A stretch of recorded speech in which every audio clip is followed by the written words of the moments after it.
What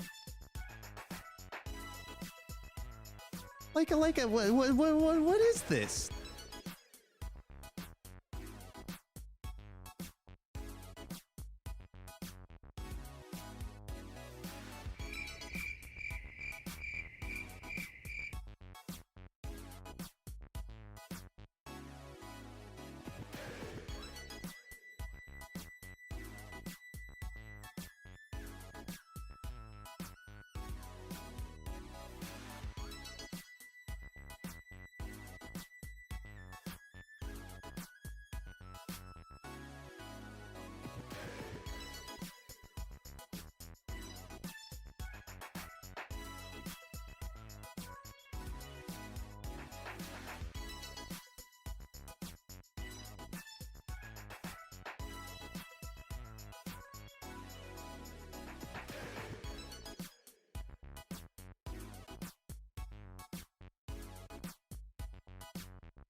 Nolan reveals the cast for his new mystery movie. Pete gives Tyler and Joseph a pop quiz, and Lionsgate is on the brink. Oh, it's time for class. Class is in session! Roll call! Bueller? I'm gonna be late for class. Bueller? Am I hallucinating here? Just what in the hell do you think you're doing? I'm late for class. You are mine now. You belong to me. Did you study for the test? No more complaining. No more Mr. Kimble to go to the bathroom. Nothing. There is no bathroom. Hello, classmates. Welcome to Middle Class Film Class. I'm your host for today, Tyler. I'm Joseph. And I'm Peter. We have a great show for you today. Welcome everyone on YouTube, of course, so YouTube Live, I should say, and otherwise, and of course, the OG classmates listening in podcast land. Yes. Tyler, gotta say, you nailed that intro. Thank you. You did it until the woo-wee. Well, you know, I like to have a little bit of a Western flavor to my intro. I would love to see you in a cowboy hat. I would too. Do you I like would country too. music? Of course I do. Or do you like Western music? Oh yeah. Who's Oh, your yeah. Who's your favorite country Western singer? Woody Guthrie? Oh, okay. What's your favorite song of his? I haven't listened to him in a long time. Oh, okay. I'm more of a John Prine man Big fan, myself. man of the people. Yeah. I'm a John Prine man myself. John Bryan. Prine. Prine. Yeah, John Who the fuck Prine. is that? He's a classic folk country singer, singer, yeah. Never heard of him. from the 70s and onward. I only know George Strait and Brooks and Dunn. I mean, I like myself a good. Sounds like clothing stores. Shania Twain, George Faith Strait, Hill. we only service the Shania Straits. Twain. Yeah, Shania Twain, Is she Faith country? Hill. She used to be country. She was like, I feel like Shania Twain and Faith Hill were like the early intros into pop country. The Chicks. The Dicks. Dixie They Chicks. dropped the Dixie because Yeah. they Yeah. realized that they were terrible racists. Yeah. Well, anyway, so it's great to be back in the studio. It's great to be actually hosting an episode for what seems to be forever. It was the last show that I hosted was American History X. Yeah, American History X. 2 months ago. So that was September. Yeah. So it's great to be in the captain's chair, Yeah. so to speak. And Welcome, so we welcome back. Guiding Thank this you. ship Yeah. through the I mean, podcast it's world. Our strong and capable kinda- hands hopped up on Blue Mountain Dew, Yeah, I'm peanut butter and jelly sandwiches. and sour Skittles. Yes, and sour Skittles. Yeah, I have a diet of a toddler, as everyone knows. There's only one of us on this podcast that has a actual medical ailment in their stomach. More specifically, you have Right. the diet of an iPad kid. Correct. Yeah. Yes. Yeah. It's not lost on me that I know that I have a diet of a prepubescent. I don't know how you human don't being. look like the Rizzler right now. Blown up like a large child. Right. I mean, it's only fitting that I'm going to be the host of this show because of the tumultuous week that the United States has gone through. Because yes. we had, I was on the fence about mentioning the election, but here we are. We are about to experience the 47th presidency. That is going to be hosted by none other than Donald J. Trump. Yeah, we have two deaths this week. The notables, Tony Todd, Yes. And aka Candyman, and Democracy. Just kidding. I mean, democracy is what it is, but there's a threat of democracy around the corner. Maybe, perhaps the United States. yeah, death of maybe the United States. I mean, maybe. I don't know. Who gives a shit? I don't know. Maybe a lot of people who are illegal or were raised by illegal immigrants are gonna care. Maybe. Yeah, maybe. Maybe so. Maybe. What does the Rizzler have to say about this? I want to know what he has to say. I know. I think our country needs Get him on the line. the Rizzler's commentary I've been on reaching our out to their- political I've been landscape. reaching out to their people so far. No Okay. response. Yeah, to AJ and Big Justice. That's it. Made Justice. Yeah, I forgot. I remember there's other ones have a name too. They're just not as catchy. We should ask the chat. Who did you vote for in the United States election? Please don't. Just kidding. But what I'm not kidding about is getting into some gab and chatter. Oh, shoot, you sprung that right on me. Hold on. Oh my God! What? Find some charity, ye lad. Now's the time for gab and chatter. Gab and chatter, movie news and movie discussions that we have for this week. Joseph, what do you have for us today? Just some announcements in Nolan's next mystery project that he's still a working thing? on. Yeah, he's Very still much. there. Even with the rise of Denis Villeneuve, he's still I was gonna say, chugging along. how's your relationship with Nolan since Denny's really just made a huge push to the top?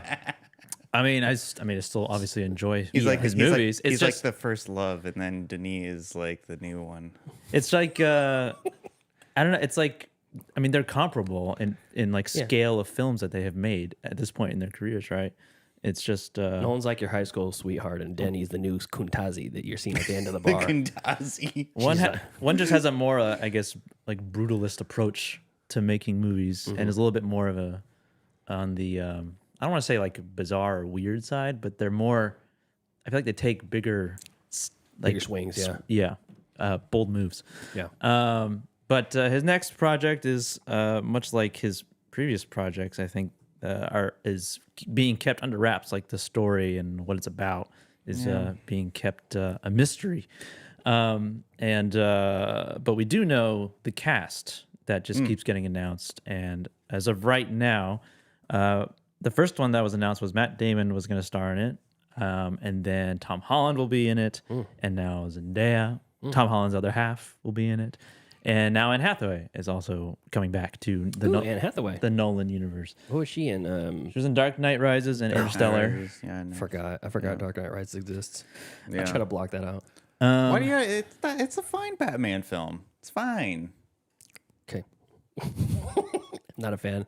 It's a good movie, just not nearly as good as Dark Knight. Chatbot says no. Jabba has feelings about Dark Knight Rises also. Yeah. Anyway, I programmed him. He believes what I believe.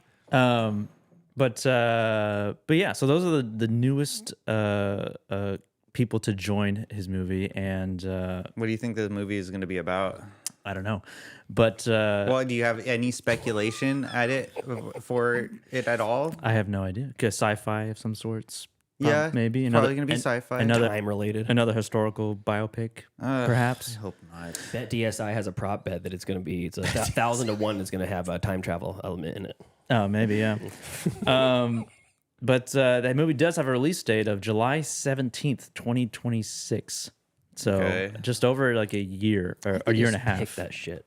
I don't know. July It's 17th, 2026. I think it's the just beginning like- of summer. I think that's what they have to for the bigwigs at Warner Brothers, because he's probably working with Warner Brothers, right? No, No, He left them. he left them. he did. Yeah, Remember I talked about there was Oppenheimer, remember. he left Oppenheimer them was on at red. Universal. Oh, I didn't talk about it on the show. Yeah, I was gonna bring that up actually. Basically, Warner Brothers sent him an apology of in financial form for like the money that like 10 million he or lost on Tenet. Yeah. And like they sent him a 7-figure check. Yeah.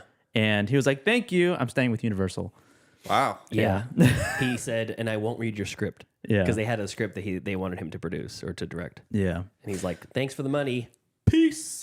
Yeah. I really hope Christopher Nolan goes into a direction that is kind of out of his element, because we have the time travel, we have like reality warping aspects of movies that he's done. Yeah. I'm really surprised that after the bomb dropped, there wasn't a time loop.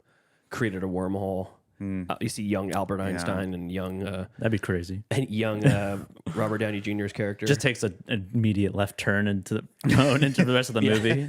They're playing at the same pond with like toys, and that's why Albert doesn't like him. Yeah. Because he stole his boat or something. Yeah, that would actually be a lot more interesting than the movie. So yeah, he is making this movie with Universal again, and Zendaya is currently in the middle of award season with 2 big movies from this year of Dune Part 2 and Challengers. Oh yeah. And she is currently also filming an A24 feature with Robert Pattinson and Alana Haim called The Drama. And Anne Hathaway has a newer movie coming out with David Lowery called Mother Mary, and then another project with Warner Brothers. So David Lowery, Mother Mary. yeah, Holy shit, I'm wet. Wow. I am. I don't know what drenched now. I'm not sure what Disney property he produced to fund that movie. Yeah. The Care Bears movie. Yeah. You know what's really interesting about Nolan? Because I was trying to find more information about this project. Mm-hmm. And if you go on IMDb and under his upcoming projects, there's only 2 listings. Mm-hmm. One of them is a Memento reboot that's not from him. He's being credited because he's the original writer on it. Yeah. That's being made. I think it's foreign. I think it's Italian. They're making it. And the other one is this untitled Christopher Nolan Universal project. That's it. If you go into any other filmmakers' upcoming projects, like Ridley Scott has 18 right now. Yeah. Oh my god. Nolan is like laser focused on this one project. Yeah, Ridley Scott already announced his next movie with Paul Mescal. Yeah. Called The Dog Star. Also, but that Keanu Reeves band, Yeah. Dog Star. The Dog Star. The Okay. Dog Star. Interesting. It's a Shaggy Dog reboot with Tim Allen. Oh god. Or an Air Bud reboot. Yeah. Fuck yeah. Shaggy dude. Dog. Hell yeah. Ridley Scott directs Air Bud. I love it. But yeah, so in a year and a half or so, we'll get to see Nolan's next project. Obviously, we'll get a teaser a year before the movie comes out. Yeah. And then that's kind of vague. I think I'm calling it. I think it's gonna be a heist movie. Ooh, that'd be cool. Yeah. A heist movie, like in what vein? I mean, like, so Like Inside Man? Inception was like No, like Jumper with Hayden Christensen. He steals a bank. Like Inception. the whole He bank. jumps the bank. I guess Jumps the bank. Inception was kind of like a heist movie a little bit. Inception for sure was, and Tenet had some heist elements to Yeah. it. So I think he's probably going down that route. Tyler's like, I want him to do something new, except for he's already done 3 heist movies. Should do a Western. Let's do another. Oh yes, I think great. Yeah, but I don't think Anne Hathaway has the cojones to do a Western. I don't see her in one. I think she's perfect. Would be perfect. Unless she plays who Annie Oakley. Annie Oakley. Well, she doesn't have to play an actual person like in real life. She just be a Western just that lives. Maybe well, I guess that's just like Star Wars. Okay, so next, all right. So Nolan's Sci-fi next Western. movie is going to be a Western. Done. Awesome. Done. We call it here. Yep, I guess so. I can't wait till the new episode that we do in 2026. I guess we'll see what's Yeah. going on. Remember back 2 years ago? Yeah. But yeah, that's all it? I have. Yeah. All right. Awesome. Pete, what do you have for us this week? Well, first off, I was listening to. I heard something of a pop quiz. Yeah. So first off, I Inklings. was listening to Binge Movies. They're ranking the Final Destination franchise. We were talking. They're talking about like how can you make that franchise fresh after 5 movies, and then the 5th one they do the crazy time loop. It's actually a surprise prequel. You know. Oh, really? Yeah. Yeah, I heard about spoilers. that, Yeah. yeah. Sorry, I thought that was well known, but at the end of number 5, they're getting onto the plane from the first one. Oh, crazy. Yeah. Yeah, and it's Like a different group of people? It's a different group of people, and they're getting on. And like, finally, we escaped death. Now we're going to go to Paris to celebrate. And then the plane comes down. But I thought they should go the route with Prey and go back in time. They should do Final Destination in the Wild West. Oh, Jesus. Or Final Destination in like colonial America on the East Coast. But wouldn't that just be reality though? Since it was like You're always dodging death. mortality rate was so high. But just imagine like gunpowder goes off and spins a wagon wheel so fast to take someone's head off or something. I would like a Final Destination with long-term illnesses. What? Like That's just the It's the worst. That's just like 50-50. like the worst idea. like 50-50. Although he didn't die in that, I guess. Oh, Jesus. Like, Spoilers. Now talk about spoilers. Like- All right, anyways, let's okay, move on from all this. right. I have a game I'm bringing to the show, Okay. and I have a theme song. Why is the English language so goddamn frustrating? What language is even that? So the game is called What Language Is Even That? Fictional languages. Have you guys ever seen those videos where someone takes a sentence or a sequence of whatever, like a paragraph, translates it back and forth between Chinese and English like 50 times? No. I've heard something like that. The like the structure of the language becomes unstable. It breaks down. It's like Right. like a wormhole, and and it's like you lose a little bit in translation every time it goes back and forth Okay. until you can't recognize the original sentence. So what I'm going to do is I'm going to take IMDb synopses of 10 movies and read them back to you, and you have to tell me what the movie is. Except I've already run the synopsis through a translator app, which passes it through many different languages, landing back on English. Is it? So are you describing a plot of a movie? It's an IMDb synopsis, Okay, so it's just like a badly described. like a one sentence Plot. synopsis. Yes, Okay. exactly. All right. Exactly, just like a badly described plot. And so, for example, our movie of the week right now is Broadcast News. So here would be an example. 2 television producers, one smart but confident, the other lazy, compete for the friendship, respect, and love of their creator. That was translated 50 times, and the answer would be Broadcast News. Wow. Okay? All right. To make it a little bit easier, I'm doing Best Picture winners. So these are very well-known movies. Okay. Okay? All right. The original, oh, by the way, that was passed through 50 times, and it went English, Samoan, Gurjati, Portuguese, Bulgarian, Slovene, Persian, Thai, Swedish, Somali, Maltese, Malaysia, Maori, Yoruba, Punjabi, Hausa, Slovene, Hungary, and on and on and on. Jesus. Slovak, Chinese, Latvia, back to English. Okay. Exactly. So And the original, if I were to translate that same sentence 200 times, there are two types of languages, fun and informative. Some are just idiots and idiots. Invite friends and neighbors. That's for broadcast news. That's the same sentence from broadcast news. What? It doesn't even make any sense. I know. Well, after 200 times of translation, you lose a lot of the structure of the sentence. So I ran these through and I made sure that they kind of made at least enough sense where you might be able to guess. Okay. Okay, so we're just going to go back and forth. There's no winner, no loser. I'm not going to give anybody a punishment wheel or anything like that. What have I done? Don't worry. Okay. Okay, so who wants to start? Well, I mean, I'll go first. Okay, Tyler, go first. Thank you, Tyler. The struggling actor tries to rebuild his lost career by writing, directing, and acting on Broadway. Birdman. Or The Unexpected Virtue of Ignorance. Oh. That was translated 40 times. Okay. Joseph. An innocent ant travels from Texas to New York in search of fortune and finds new friends along the way. An ant? An innocent ant. The only thing I changed about these is if it said the name of the movie in it. I took it out.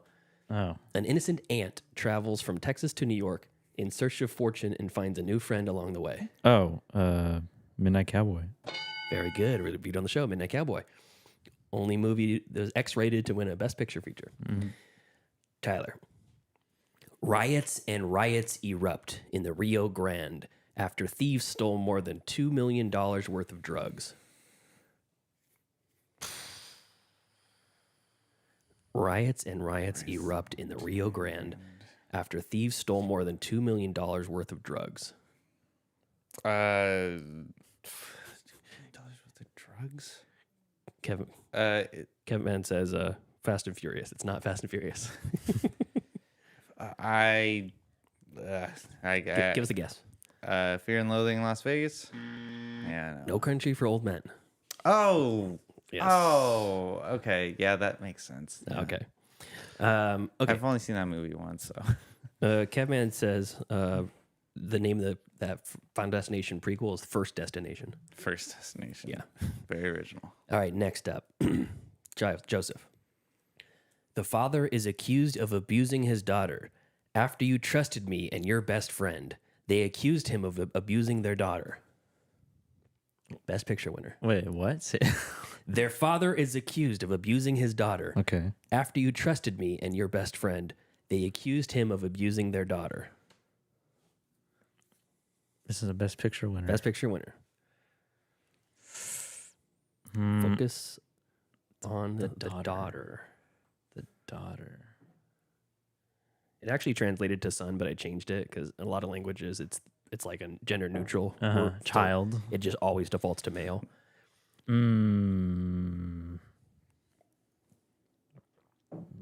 Give us a guess. Monster. This is American Beauty. Oh. Oh. What? That was translated 40 times. Okay, Tyler. Okay.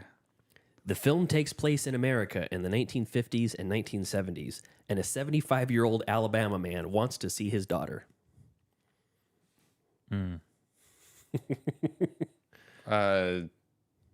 Best Picture And this winner. is a Best Picture winner? Best Picture winner. The film takes place in America in the 1950s and 1970s, and a 75-year-old Alabama man wants to see his daughter.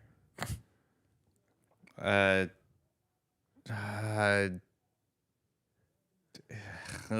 us a guess. Son of a bitch. Best Picture winner. Gran Torino? Oh, wait, no. Little Miss Sunshine. Little Miss Sunshine. No, damn it. I don't think Little Miss Sunshine won Best Picture. Oh, it didn't? Oh. Yeah. This is Forrest Gump. Yeah. It took 75 IQ and turned it into 75-year-old man. It turned a girlfriend into daughter, apparently. Okay. All right, Joseph. A middle-aged Chinese explorer goes on a wild quest to discover another world and connect with a life that she can live. A Chinese explorer? A middle-aged Chinese explorer goes on a wild quest to discover another world and connect with a life she can live. Everything Everywhere All at Once.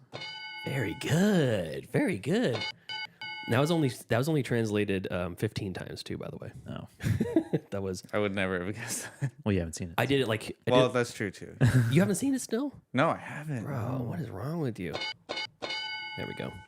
You love Asian people. Yeah, and you can't even watch the movie. All right, Yeah. Tyler. Yes. The bandit gives his secret kingdom to his son. The bandit gives the secret Kingdom to his kingdom son. to his son. The bandit Bandit. the secret kingdom to his son. The bandit gives his secret kingdom to his son. Pirates of the Caribbean? Best picture winner by Pirates of the Caribbean. Oops, I accidentally hit the foghorn. This is Joseph. You have a guess? I don't know. The Godfather. Oh, okay. It says like a Secret Kingdom. criminal Yeah. organization, I the get leader it. of a criminal organization, a get it. bandit. Yeah. Big Okay. Godfather. All right, Joseph. This one I had to delete the name from it. Okay. A well-intentioned American businessman decides to help his best friend and her husband escape from the Nazis in blank. Best picture winner. Oh, Schindler's List. Oh, so close. Black and white's Casablanca. Oh. I guess there are Nazis in that too. Yes, there are. That's a huge plot point. All right, Tyler. See how the Vietnam War ended in the Steel City and destroyed the lives of many of our friends in Pennsylvania. Fitting because the Steelers are playing this Sunday. Best picture winner. Uh, I'll give you a hint. It's a little older. yes, I presume so. See how the Vietnam War ended in the Steel City What's the fuck and is that destroyed the movie's lives name? of many of our friends in Pennsylvania. What's that? no idea. What's that one war movie name? Who's in it? It's Marlon Brando. Did that win Best Picture? It's Are you thinking of Apocalypse Now? Apocalypse Now. Yeah. That is incorrect. Damn it. It says Deer Hunter. Oh dear. Deer Hunter, yeah. It just how With happens that they're from. with Redford. Yeah. Fuck. I don't think Robert Redford's in that. Yeah, he is. Is he? Yeah. I've only seen half of it, and it was like 20 years ago. Hmm. I know it's Benicio del Toro and Christopher Walken. Christopher Walken, yeah. Oh. All Maybe right. I'm wrong on that. Last one. Joseph, you ready? Sure. What? Asked a boy from a small town in blank. When people suspect cheating, they describe what happened in the past and explain how they responded. What? I can't say the name of the city because it'll give it away, but Okay. what? Asked a boy from a small town in blank. When people suspect cheating, they describe what happened in the past and explain how they responded. I can't even wrap Best You picture can't winner. even I comprehend. can't even this. wrap my head around what you just Best said. picture winner. What? What? Asked a boy from a small town in Mumbai. When people suspected cheating, they described what happened in the past and explained how they responded. I'm just so confused by that sentence. So Yeah, I- it's a It's like a little boy people asked a little boy from a small town in Mumbai, what? Because they suspected he was cheating. And then the little boy described what happened in the past and explained how they responded. don't look at the chat. okay. Titanic. I don't know. Slumdog Millionaire. I saw the answer, Yeah. so I didn't want to say it. Very good. That's it. That's 10. That's my 10 movie game. That was fun. 10 that movie was game. really fun. That's right. That was really fun. And I also The English language is so goddamn frustrating. I couldn't have said it better myself. Language is even that. This has been What Language Is Even That?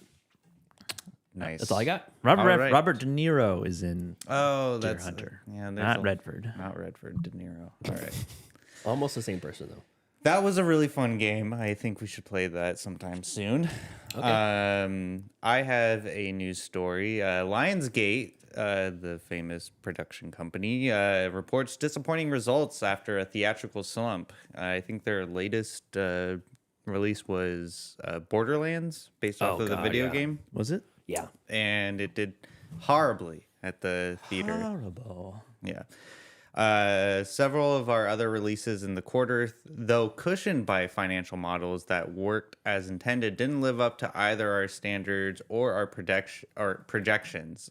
This was the CEO of Lionsgate, John Feltheimer. Okay. And I was kind of thinking to myself too. I think this is just a really slow month for theatrical releases. I think that the CEO of Lionsgate was just really butthurt that Borderlands was not the smash hit that he thought it would be. Okay. And quite honestly, I'm really surprised it wasn't either. You had who was it? Man, I am Kate Blanchett. Kate, yes, one of my celebrity crushes. Kate Blanchett. Kevin Hart. Well, yeah, he played Claptrap. Is that what it's called? I think that was Jack Black played Claptrap. Oh, whatever. Kevin Hart played an animatronic rabbit or some shit. No, he was live in it. Yeah, I know. Well, anyways, I thought it was gonna be a hit with the success of the Fallout series, and there was in The Last of Us. You know, the video game. See, the problem is that you have to be good like The Last of Us to make the money. The Last of Us. So it's interesting that you mentioned that because The Last of Us. You mentioned it. Thank you. We both mentioned it. Yes. It's like we're on the same wavelength. I was thinking you're correct on that assumption, Pete. Like you have to be good at doing an adaptation of a video game franchise or IP. Mm-hmm. And I haven't seen the Borderlands movie, but I had high hopes for it because I thought it's kind of pretty easy to put on film. I mean, I thought Fallout was going to be a major failure, but it turned out to be an incredible TV show. It was charming. Did you watch the rest of it? Yeah, it was great. Oh, okay. It was great. And then, so I was really surprised that Borderlands wasn't on the tailcoats of the Fallout series because it kind of came out at the same time a little bit. Like, I mean, the reviews on it were terrible. Yeah, it was terrible. I'm not even sure what was bad about it, really. I didn't see it, so I think it was just not a great movie. But what makes it not? okay. What makes it? That clears it up. Was it like just like cringy writing? Was Yeah, it, I heard it was cringy writing, bad dialogue, spoon feeding sort of stuff. Like very much, almost like a little kids movie. I mean, the game. I never really played the games. I didn't really understand the draw to them. The game is well, it's because of like the game mechanics. Like it's really fun. Well, almost looks like and it's cell shaded stuff. Mechanic. It's really fun. Well, yeah, I mean, like the game, like the shooting is fun. Like, and it was like one of the last like split screen 2-player games that you could play on like next gen consoles. So, well, that's a problem with if you're taking a property like that and adapting it. You already don't have a huge, I think, player base into it. The Last of Us it transcends age groups, genders, right? Really, like new gamers, old gamers. Story-based gamers and like single-player, multiplayer sort definitely of gamers. story-based. Yeah, like Borderlands is very like not like on the same level as The Last of Us or Fallout even. What, in terms of story? Yeah, okay. Because there's like lore to like both of those IPs, and then Borderlands is kind of like a shoot 'em up. Like there is a story, but it's not as like emotionally in depth. Kevin says that Amazon's doing the Mass Effect series, so he's excited about that. Yeah. But it made me. What's your discussion?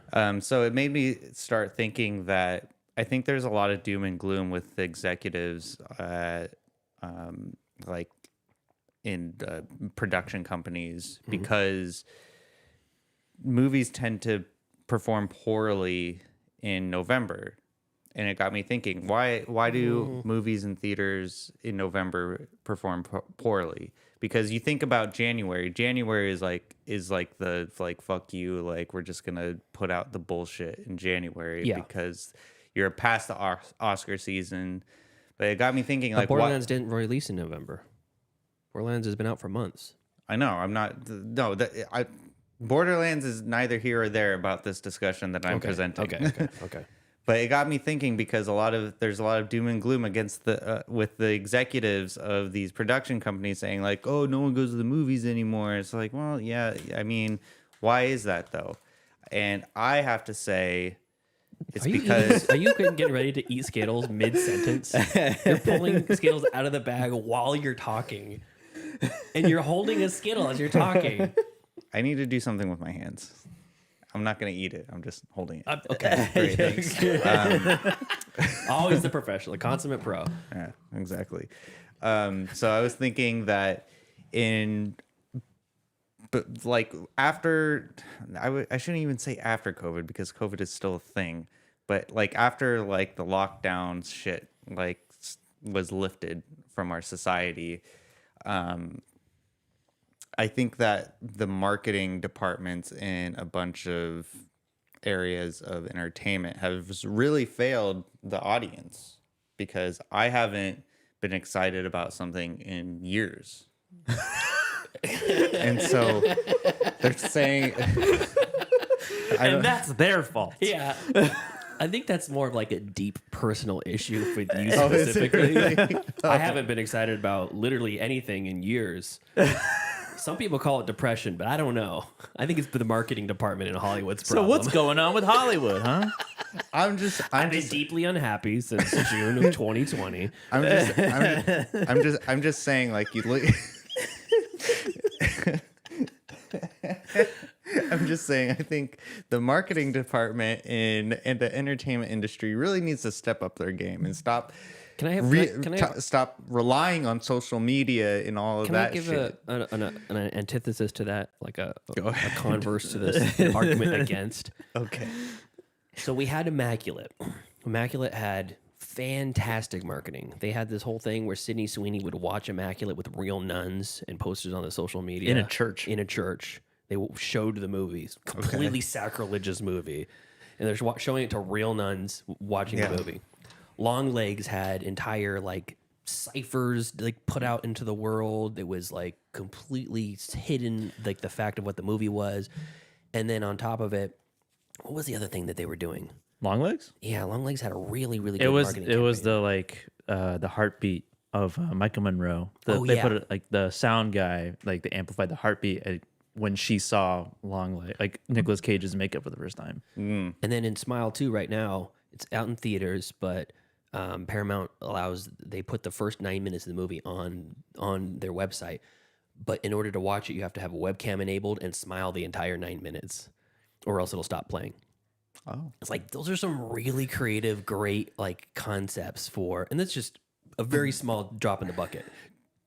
I think the problem is that Borderlands is just a bad movie, and Lionsgate has been backing bad movies. They had the Crow remake. right. Was that them? Yeah, that was Yeah, them. They're the ones that decided to buy Megalopolis.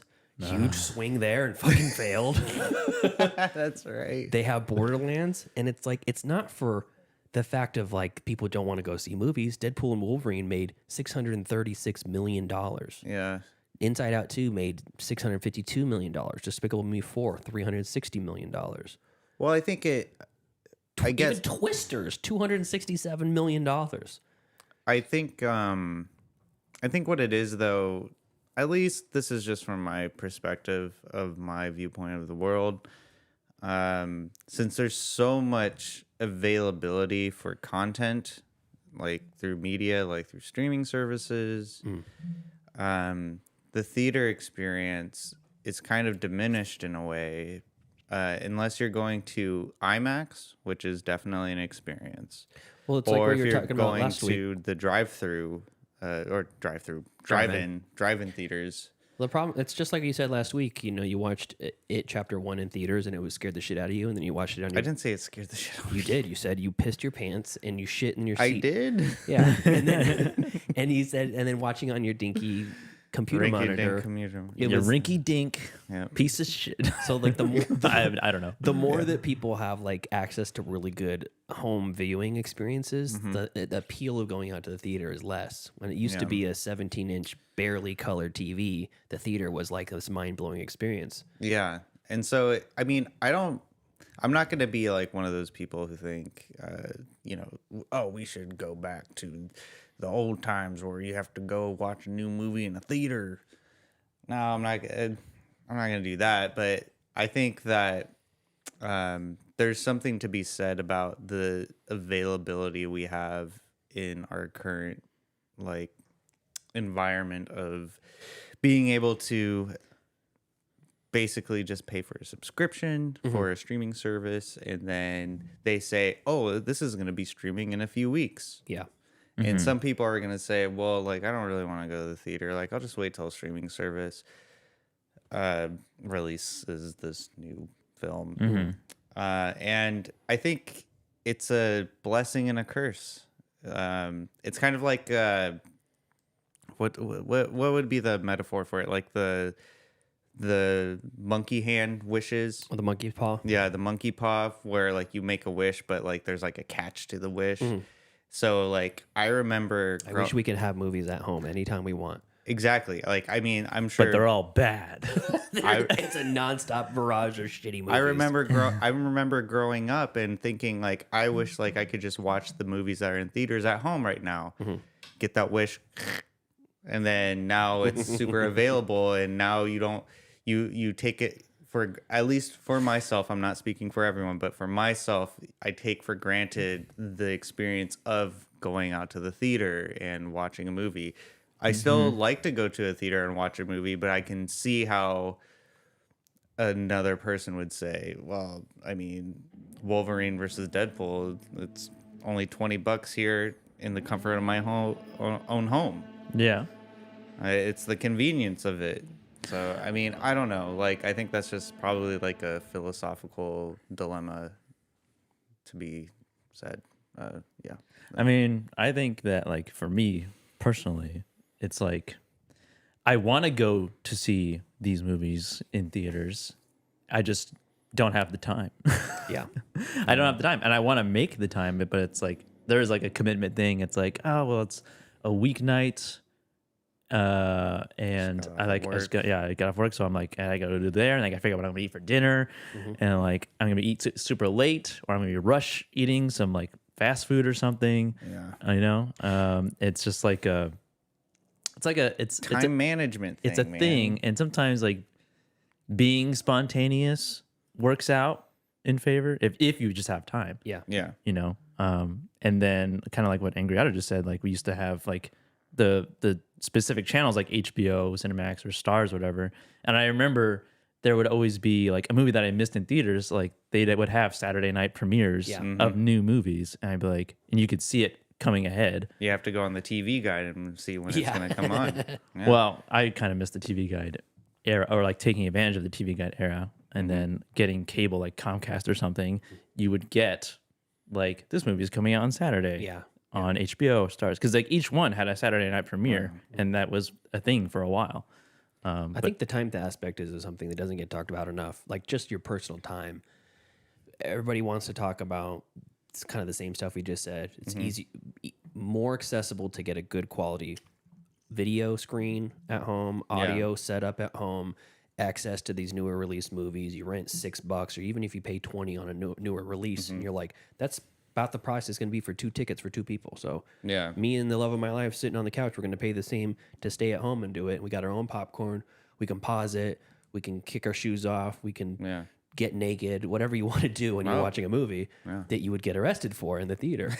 Oh, yeah. But it's not just really that. It's like people schedule their lives to be so full.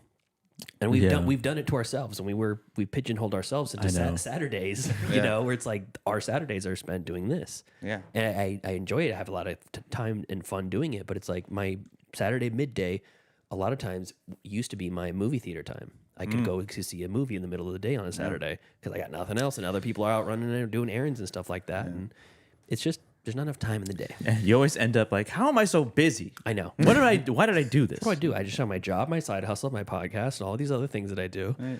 Yeah. Why can't I just say no? Yeah. So what I have to say to the movie executives for their slow quarter, fuck you. Yeah. Make me more excited about movies. Make me more excited about media and movies. Because there's too much. You're releasing too much. Fix my life. Everything is really... There's too much shit. Too much. You're making me want to just watch the same YouTube clips. Over and over again. Over and over again. Anything else, Tyler? No. Okay.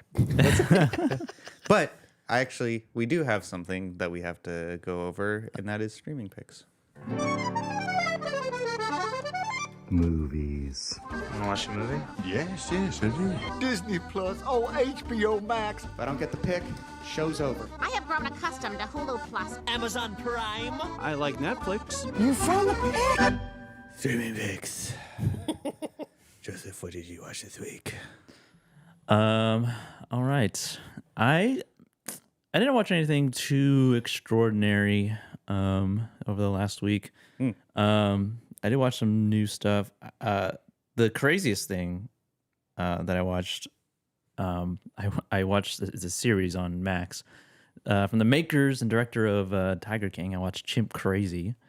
Oh yeah, it's a 4-part series. It's very similar to like Is it Tiger like King, but but about a documentary series, but about a woman who just has an obsession with keeping chimps. And it is an insane documentary because this time the director is actually in the movie as well. Oh, and after they made Tiger King, which was like a COVID like bombshell, that was yeah, like it was a sensation. Everybody was watching Everybody. because everybody was at home. So after the making of Tiger King, everybody in the exotic animal world who keeps exotic animals found like knew his name, and they like didn't want anything to do with him, right? Yeah. So he had to hire a proxy director. Really? A proxy director who goes and talks to this woman, and I can't remember her name, but Carol Baskin, that bitch Carol Baskin. no, it's just a different person. Oh, okay. But probably even more insane than Carol Baskin. Florida-based, of course. We all heard of Florida Man. This is Florida Woman. Florida woman. So funny. And so she keeps chimps and chimps that like have appeared in movies. Like yeah, professional chimps. Yeah, and professional working actor chimps. God.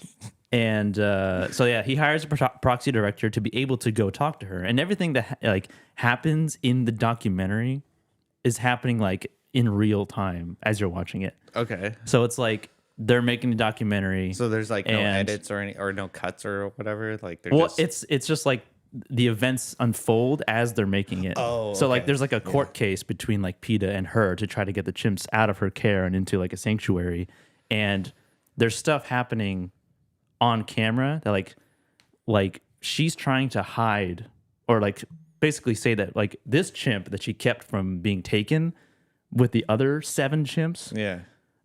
She said, "Oh, he died. He's not alive anymore. He died of a heart disease or something." And the lawyer from PETA is like, "Well, we think you're just hiding him." And That's so, wild. I didn't know it was about that. and there's a whole part of the documentary where she is like on like a Zoom court basically because this was COVID time. Yeah. And she's being filmed by the documentary crew, and is essentially like after the Zoom call ends, she goes down in the basement after saying after crying and saying he's dead, he's not alive anymore. You're putting me through this. Oh my Little God. Teddy, he's And then dead. goes down in the basement and look who's there. The chimp. And then the director's like, well, now I'm in I've captured this damning evidence for her. Fuck. What do I do with it? You know? And then that's another part. Give it to HBO. And so yeah, it's a really entertaining documentary. Okay. And And it- it's 4 episodes, you said? Yeah, it's 3 I think pretty sure it's 4 episodes. Me and Deanna just went through it one night. It's like 4 hours. Oh wow. Nice. God damn. It's captivating. So that's streaming on Max. I watched another documentary, an older documentary, Michael Moore, Bowling for Columbine. Ooh. Okay. Yeah, and that was I've seen it before, but not in a really long time. This came out in 2002, and I mean it's still as relevant as ever.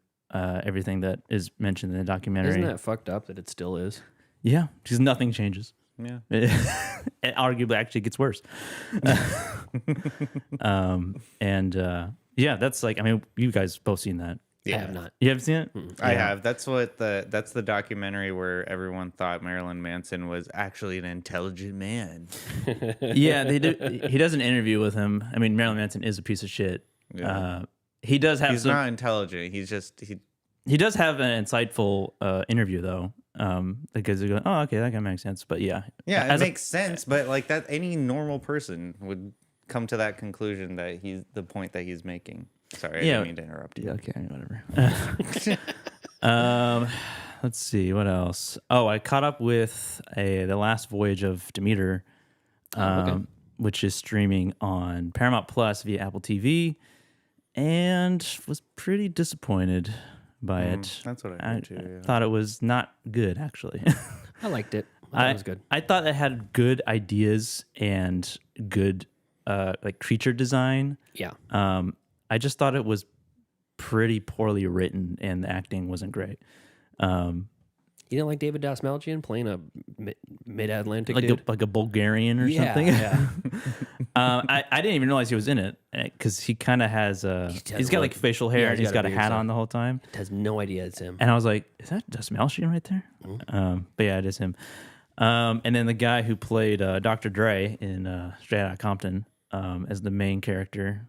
But yeah, the writing and the dialogue wasn't super great. The acting as well was not amazing. But I think that the creature of Dracula, that's who it's supposed to be, was well designed, and some of the effects were really cool.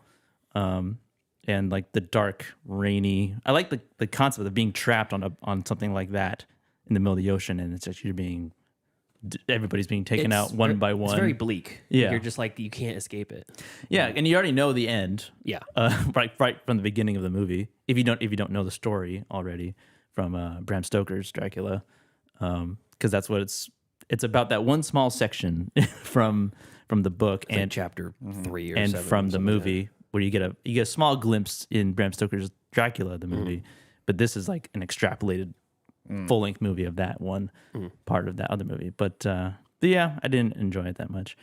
And then I watched DD, newer movie, came out this year. I guess it's streaming on Peacock, according to this. Nice. And this is a very much like a coming-of-age story of a... I think he's Chinese. Taiwanese. Oh, Taiwanese. He's Taiwanese. And he's in San Francisco? I don't know where it takes place, honestly. It doesn't really say. And this is kind of like a mix of like mid-90s with very much like a mid-90s feel, where it's... Like the movie mid-90s? Yes, Yeah. Oh, okay. the movie mid-90s. Something else, I can't remember. Another coming-of-age story. Basically, it's like kind of the uncomfortable parts of a person who's about to go into high school and has an older sibling who obviously like they have that sibling like rivalry throughout most of the movie, and he just basically just wants to like kind of just be accepted somewhere by somebody, and it was not as good as I thought it was gonna be, but it was still good. It takes place in 2008, by the way. Not that the depression or anything or recession has anything to do with the story. It just happens to when it takes place. There is a lot of like Obama years. There's a lot of nostalgia. There's like a whole MySpace section of the movie where they show their people's MySpace pages and like the top 8 and really? That's interesting. That takes a part in the story with his like small group of friends that he has. And why am like, I not number 1, dude? And it's like there's a part in the movie where there's like a little bit of a falling out, and he's about to ask him on AOL. He's like, "Are we still friends?" But then he doesn't, and he goes to his friend's MySpace page to see if he's in the top 8 still. Oh, fuck. Yeah. I miss those days. Yeah. You could like threaten your friends. Yeah. If you don't do this for me, man, you're out of my top 8. Yeah. But yeah, it's kind of depressing, to be honest. It seems depressing. But it's a wholesome, like kind of honest look, I think. It's like casual racism a little bit in the movie, but all right, now Tyler's really paying attention. Oh, yeah. Hold on. Yeah. We bring the But yeah, that's streaming on Peacock right now, apparently. Cool. So, Nice. and that's all I have. That's all you got? Yeah. Pete, how many hundreds of movies have you watched this week? 300 of movies. 300. Yeah. First off, oh shit, I screwed this up. I forgot I had it set up like that. What did you do? The Substance. It's now streaming on Mubi. Mubi? Mubi, M-U-B-I. It's not on any major streaming platforms, but it's on Mubi. That's a major streaming platform. Mubi. Is it really? It is now. It is. Oh. They produced the movie. This is their first movie. Oh, is it a movie original? It's a movie original. A movie original. Yeah. All right. Do you have it? Yeah. Yes. Because so here's the thing. Do they have enough on there to make it worth it? So it's a 7-day free trial you can start out with Mubi, and I'll give you some. The cool thing about them is that they're taking basically forgotten movies that were available nowhere and bringing them out to. It's almost like a version of the Criterion. So it's like bootleg cinema. Kind of, but they're remastering them. They're actually doing the remastering of them. Oh, they're doing okay. their production and restoration and all that kind of stuff. So it's kind of like Criterion, but geared for a younger audience, I think. So they have all of Coralie Farjat's movies, which was The Substance, Revenge, and her first movie. I don't know if it's a full length or a short called Reality Plus, which was kind of like the early version of The Substance, I think. That's on there. The Fall from Tarsum Singh. That's a forgotten movie that just got a 4K remaster from Mubi, available only on Mubi. I watched that. It's fantastic. It's visually really fantastic. American Psycho is available there now. Humanist Vampire Seeking Consenting Suicidal Human. It's a movie that's really not available anywhere except for on Mubi. The Nightingale from Jennifer Kent. Let's see what other kind of stuff is on here. A lot of like very interesting horror and foreign stuff. Monster by Hirazaku Korida. That was a huge one that people are from. I think it's more available now. It's technically listed as a 2023, but it made a lot of people's like top 10 list of either this year or last year. I think it was last year. Just a lot of really good stuff. Swallow's on there. Series even.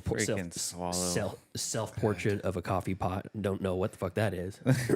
But all kinds of interesting stuff. So it's one of these things that it kind of like, I think it's a more challenging cinema that's going to be like edifying towards you. So anyways, The Substance is on Mubi. I finally convinced Brianna to watch it with me. She threatened to not talk to me for a week if there was too much gross stuff in it. And there was a lot of gross stuff in it, but she still loved it. Okay. Yeah, so I absolutely recommend everybody go watch that. On the polar opposite side of the spectrum, I watched IF, Imaginary Friends. Yeah. Streaming on Amazon Prime, MGM Plus, Pluto, Paramount Plus, and Fubo. This is a really mixed bag for this movie. John Krasinski is a father who is a single, like an only child daughter. She, at the beginning of the movie, she's probably 6 or so, something like that. And it does kind of an up thing where the intro to the movie is this really sad, like storytelling device that gets you to the present. Yeah. And, the mom tugs at your heartstrings. Yeah. The mom doesn't make it. And now she's got just her and her dad, the Disney prototype, single parent raising this child, and what happens from there. And John Krasinski wrote and directed this. I'm not surprised. What do you mean by that? Because it seems like everything that he's been in, he's been writing and directing. Everything that he's in, like he also has directed it? Like recently. He played Reed Richards from the Fantastic Four. He had nothing to do with that, writing production. I think he might have had a little bit of a hand in it. That was Sam Raimi. No. Sam That Raimi was in the Sam Multiverse Raimi. of Madness. Yeah. Anyways, his character is kind of draining. He's doing his very best Ryan Reynolds impression, who's also in the movie. Oh. And Ryan Reynolds is like this imaginary friend's wrangler or something like that. Like he's a mystical figure, Ryan Reynolds? He's basically like David Allen Greer from Magical Society of Magical Negroes or whatever. Oh. Yeah, he's the liaison between the real world and this imaginary friend's world. And the girl starts seeing these imaginary friends, and it's like all of them. It's all these people, and it's kind of like Toy Story where their child grew up. And they needed to be there for their kid while they grew up, and now their kid is up and adult now. Yeah. And these imaginary friends have no purpose. So the concept is pretty cool, but the difference is something like Inside Out or Toy Story. Every one of the characters, like these otherworldly characters, are really interesting, and they're really sharply drawn characters, and they all have their different personalities. And this one's angry, and this one's sad, and this one's neurotic, like like the dinosaur from Toy Story is like a neurotic mess. Yeah. Pig is very ham. He's very like matter of fact. Buzz Lightyear is very assured, but is delusional. Woody's a cynical narcissist. It's like you have very specific characters from all these movies, and it focuses on them. And if you focus on this girl who has no character at all, and the imaginary friend characters, their only trait is that they are trying to get back to their kid. Yeah. There's nothing interesting about them. Now the variety of imaginary friend is cool. There's big fuzzy purple ones played by Steve Carell. There's like a Betty Boop era, like black and white cartoon era, like Ladybug creature that's called Butterfly. And then there's stuff like the incognito mode guy in like Chrome incognito mode. Oh. He looks like a detective with like creeping around with his like trench coat pulled up and his like eyes all shifty looking. Yeah. That's an imaginary friend. It's like a character based off of that person. Okay. Weird. Yeah, there's bubble creatures. There's a marshmallow guy whose like eyes are constantly dripping because he's on fire and he's melting. And it's like, that's really interesting. But for the most part, you only see those for a second, and it's the design of the character, not necessarily the personality of the character, which is interesting. Yeah. So it's all style, no substance. Yeah, kind of. And it is a really good looking movie. There's a lot of really interior shots with like great sun beaming through the windows and stuff, and it takes place in a big city, so there's a lot of like playing with that sort of stuff here. But really just kind of dull and boring. But I will say there are some really strong emotional scenes. There's like 3 or 4 scenes that kind of save the movie from being kind of completely useless. I would still recommend it, but just this might be something you want to watch with like a nostalgic look. If like you are in the mood to look back on your childhood or in the mood to like connect with a really young child, this might be a good one to put on. But just be ready for some ultra saccharine, ultra sweet, ultra schlocky, like tugging at your heartstrings in the absolute most manipulative way. Sometimes that works, but for me, it did not for most of it. All right. There was a number of scenes where I was like, okay, this is good. The emotions are good here. But very few and far between for like a 2-hour and 10-minute movie. All right. So that's If, streaming in all those places I mentioned. I revisited a movie that is an Alex Garland movie that I enjoy more and more. We watched Men last night from 2022. Oh. Jesse Buckley and Rory Kinnear, streaming on Amazon Prime and Plex. Pretty easy for anybody to watch that one. In light of recent events and the concerns that a lot of women have in our United States about their body autonomy and fear for their lives, people claiming your body, my choice, all that sort of thing, it felt very prescient to watch this movie at this moment in history. And it hits even harder. Every single time I watch this movie, it hits harder. It's so fucking good. It's gorgeously shot. The sound design is fantastic. It is scary in moments where there's nothing really even happening on screen, and it is terrifying. There's the tunnel scene where she's singing to herself. Yeah. And then you see the figure on the other side scream like a fox. Got chills on my spine thinking about that scene. Is that a creature or is that a person? And they starts running towards her like a zombie from 28 Days Later. It's really, really good. And it's so funny because I want to say it's got like 28% audience score on Rotten Tomatoes. Really? Yeah, like really shockingly low audience score. I didn't think it was that bad. Like I wasn't. I know I was disappointed when I first saw it, but it's just the slow decline into madness at the end is enough to like just put a sour taste in people's mouth. I think like right when you finish the movie and you're like, that's how it ends. Yeah, 20 minutes of madness, and then also it's supposedly not a satisfying ending. I thought it was fantastic. And so after that movie was over, Rihanna and I had to have a discussion about which last 20 minutes of the movie is more insane, this one or The Substance. Oh. And I think it's a toss-up for very different reasons. So anyways, that's Men. You should go see Men. I'm only going to mention it briefly because I'm wearing the shirt. Frogman. Welcome to Loveland, home of the Frogman. The Frogman. Loveland, Ohio, home of the ultra-specific localized cryptid called the Frogman. You've heard of the Mothman? Well, this is the Frogman. So this is a movie that came out in 2023. You can watch it on Vudu for free with ads, or you can watch it on Screambox. You can also rent it for like $4 on YouTube and all those places. Yeah. I picked up the box set for this. It was an early release, and I heard a lot of friends recommend it as like this is a really good low budget found footage movie, and it didn't disappoint. It's really fun. There's a lot of practical effects for the Frogman. Yeah. Spoiler alert: you see the Frogman. Nice. It's not like Blair Witch where fucking nothing happens. It's scary, but you're like, "Where's the witch?" Yeah, but that's I want to see the witch. you don't get to And see. there's no witch. There's no witch. Her sister was a witch! That perhaps she was. We don't know because we don't fucking see the witch. But in Frogman, you see the Frogman. So I would watch that if it's a high recommend. But the funnest movie I watched all week is one a blind spot for me from 1997. John Woo's Face Off. Wow. You never seen it before? Never seen it before. Really? Wow, that's a good one. Streaming on MGM Plus, Paramount Plus, Peacock, and Pluto. So you can watch it all over the place. I was told it was an insane action movie about a guy who puts his face on a criminal's body in order to infiltrate the criminal underground to find where a bomb is planted. It almost feels like it was written by Nicolas Cage.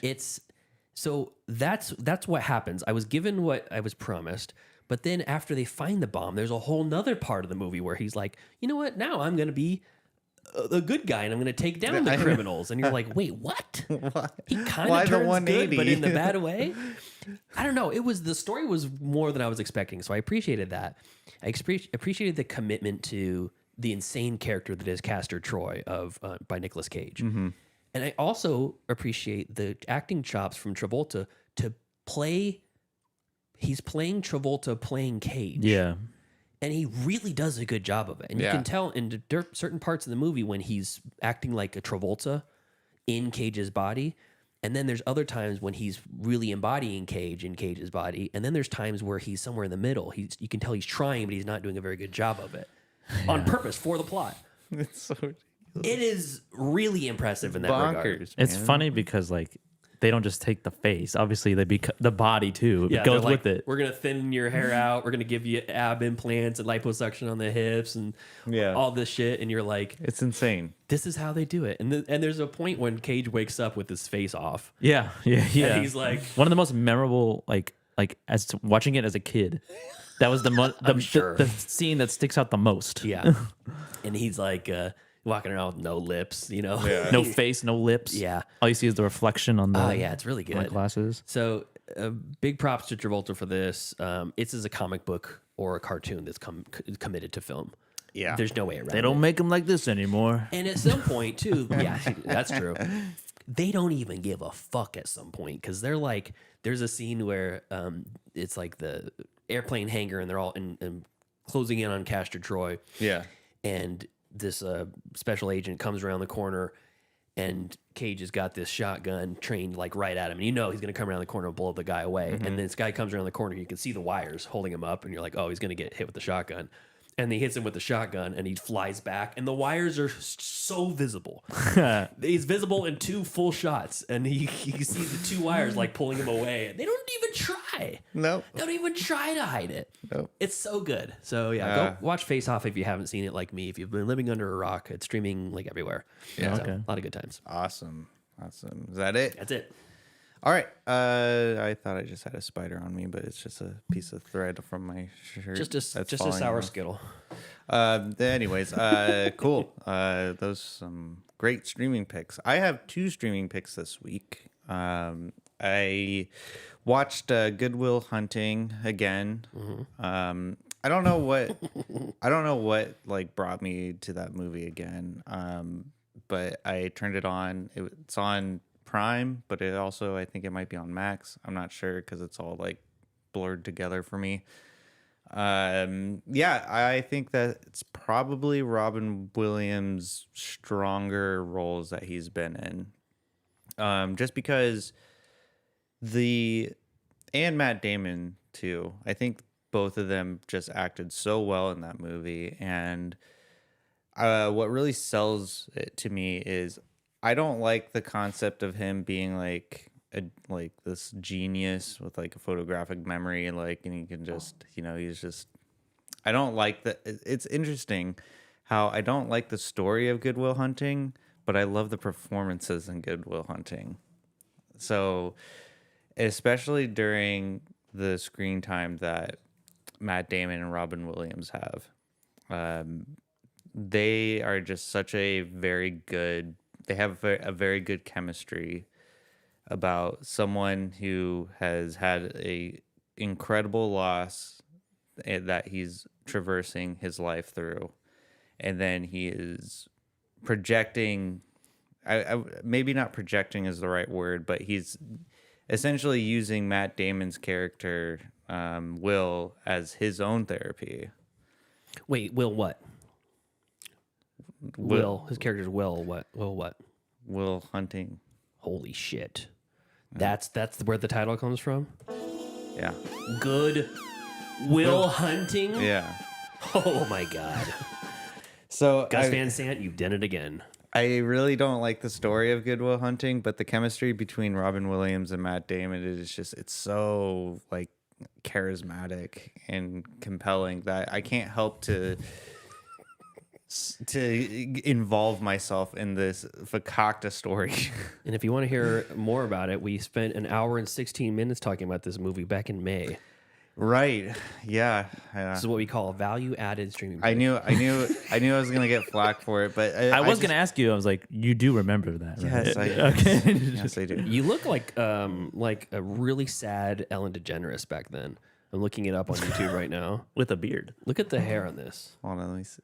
It looks like a Ellen DeGeneres with a beard. Oh Lord, we'll never go back to that look again.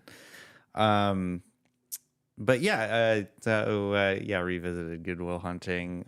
Definitely, I think if you're a fan of Robin Williams' performance in any movie, this is definitely required. Mm-hmm. Okay, anyways, moving on. I watched a new movie last night on November 8th. Please clap. 2024. Year of our Lord. 2014's Predestination, streaming on Netflix.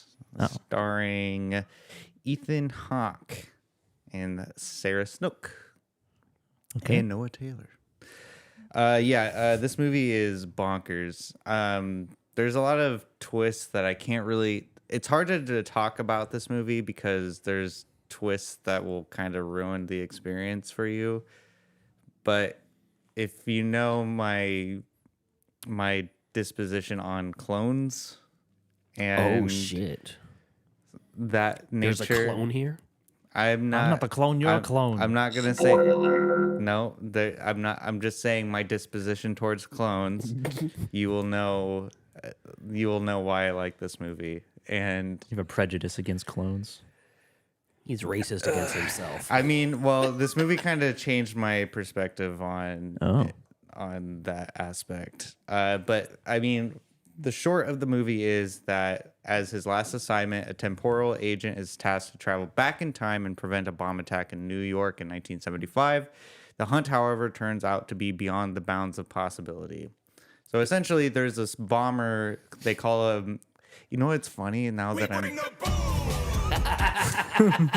I'm making the bomber's name that Ethan Hawke's character is trying to stop. It's called the Fizzler Bomber. Oh shit! The Fizzler. Yeah, It's the precursor to the Rizzler. Yeah, I didn't even think about that. The Fizzler. Yeah. I'm the Fizzler. And so it's DJ Small Justice and the Fizzler. So Ethan Hawke's character is trying to stop this massive bombing that happens in 1975 New York that kills like 10,000 people. And so he's a part of a government agency that travels through time to and he's trying to find this person like throughout time. 10,000 people? In New York, yeah. Like only 10,000 people? Exactly. Well, that's what they say in the movie. It's like the Fizzler bombs. Bombs New York and kills 10,000 people. He makes a really big Alka-Seltzer bomb or a dry ice bomb, the Fizzler. Yeah, pretty much.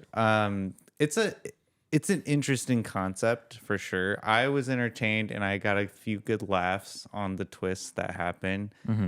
Once you start watching the movie, like once you get probably a half an hour into it's only like an hour and 37 minutes, so it's a really sweet. It's only a short watch, but like once you get like a half an hour in the movie, you can already predict the ending. That's a really short time for like a time bending. Chris Geiger kind of explained the plot a little bit. Pete, this is the movie I told you to watch where Ethan Hawke is both. Oh, can't say that. Oh, that's interesting. Oh, don't see. No, that's a spoiler. Well, Chris. I'm not going to read it because I don't want to spoil it for the audience. But yeah, I remember you talking about this one. I've actually have it on my list. I started watching this. I got 10 minutes into it like 10 years ago. Yeah. And whatever it was, the disc I had or something was corrupt and I couldn't finish it. Oh man, I don't remember The disc? Yeah, it was. I know. I remember it was a disc. I know it was a rental. It might have been Redbox or something. Huh. I just Because it's 2014. Yeah, it was 10 years ago when it first came out. It's an entertaining movie. I thought it was entertaining. Like, I mean, it's nowhere near the masterpieces that have been coming out as of recent. But Ethan Hawke, I swear, man, like he is underrated. I feel like Ethan Hawke is an underrated actor. But I think he does that on purpose, though. I don't think I'm underrated on purpose. Yeah. I don't want anybody to know how good I am. I'm being subtly. God forbid if I get more work. I'm a subtle great actor. I think because he's an author, and so he doesn't really care about acting. He just does it for I guess he does it for the art of it as well. I don't even care about acting. I don't care. But that's a huge assumption on my end. Oh, okay. But Predestination is a very fun movie, and I got a lot of laughs out of it. It sounds like Time Cop.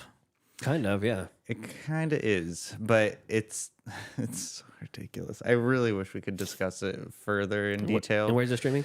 That is streaming on Netflix. Great, awesome. Nice. And that is all I have for this week. Okay. Anything else you guys wanted to say before we break off? No. Okay. So thank you to our Cool House Yard Duties over on Patreon. That's Javier, Heather, Michael, Steven, and Chris. Two of them are in the chat, Michael and Chris. Thanks, guys. Thanks for supporting. I really appreciate it. And thank you to all the rest of the Patreon subscribers as well. Joseph and I talked a little bit about maybe some changes to the show. We need to get Tyler in the loop and kind of discuss a little bit further, but maybe a little bit more interaction with the Patreon members. All right. So we are sadly and unfortunately leave them to rot. Oh, and also next weekend. Oh, yeah. So next weekend, next week and the week after, we are not going to have new shows. Still going to try to do something. Maybe I'll put some old episodes in or something, but me and Joseph have a film shoot we're going to be on. So next weekend and the weekend after will be both days, Saturday, Sunday, working all day for both weekends. Yep. Yeah. So, but anyways, if you want to support us on the Patreon, head us up on patreon.com/middleclassfilmclass or just watch and listen on the YouTube page. That helps too. Until next time. Thank you for joining us as we gab and chatter on the YouTube Live. We got a bunch of fun stuff happening there. Join us if you're not doing that next week. I guess not next week. Yep. Follow us on Facebook, facebook.com/MCFC podcast, and send us an email, mcfcpodcast@gmail.com. And follow us on Instagram at Middle Class Film Class and leave us a voicemail at 209-283-1716. And follow us on Twitter at Podcast MCFC and on TikTok at Middle Class Film Class. All right. Thank you so much for everybody for supporting. Really means a lot. We'll see you next time. Yeah, see ya. See ya.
this room is now dumber.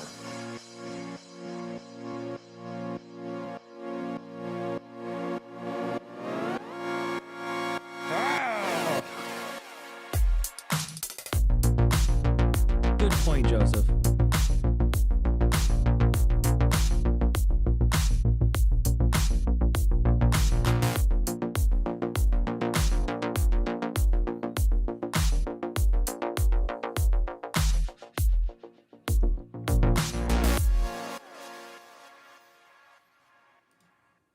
Oh, it's time for class. Class is in session! Roll call. Bueller. I'm gonna be late for class. Bueller. Am I hallucinating here? Just what in the hell do you think you're doing? I'm late for class. You are mine now. You belong to me. Did you study for the test? No more complaining. No more Mr. Kimble to go to the bathroom. Nothing. There is no bathroom. Welcome to another episode of Middle Class Film Class Movie Review Edition. I'm your host for today, Tyler. I'm Joseph. And I'm Peter. And this week we are reviewing my pick on the Wheel of Destiny, broadcast news. Ready, VTR 1 and 2. Ready on camera 1 with key. 3. All right, and announcement. Get ready. 1. And cue 'em. And go. All remote standby, please. Okay, we're going to George. Say, the F-14 is one of the most difficult planes to master. The F-14. One of the most difficult machines for a pilot to master. I'll tell you something else. You know, I'm getting less and less airtime. They don't think I'm at all anchor material.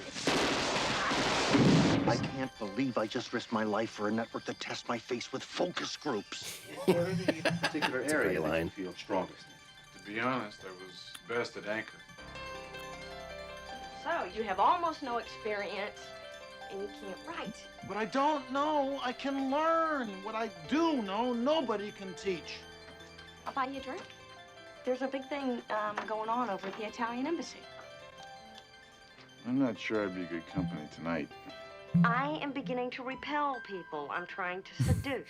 Wouldn't this Story be a of my world where life. Security desperation made us more attractive. If needy were a turn on. That's so Me. Let me just be your most trusted friend now, the one that gets to say all the awful stuff, okay?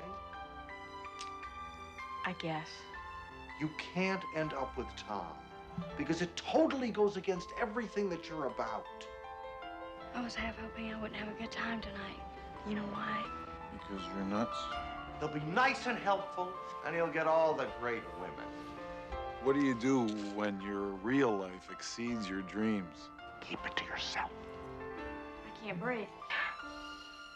Over a guy. I would give anything if you were two people. So I could call up the one who's my friend and tell her about the one that I like so much. Oh, man.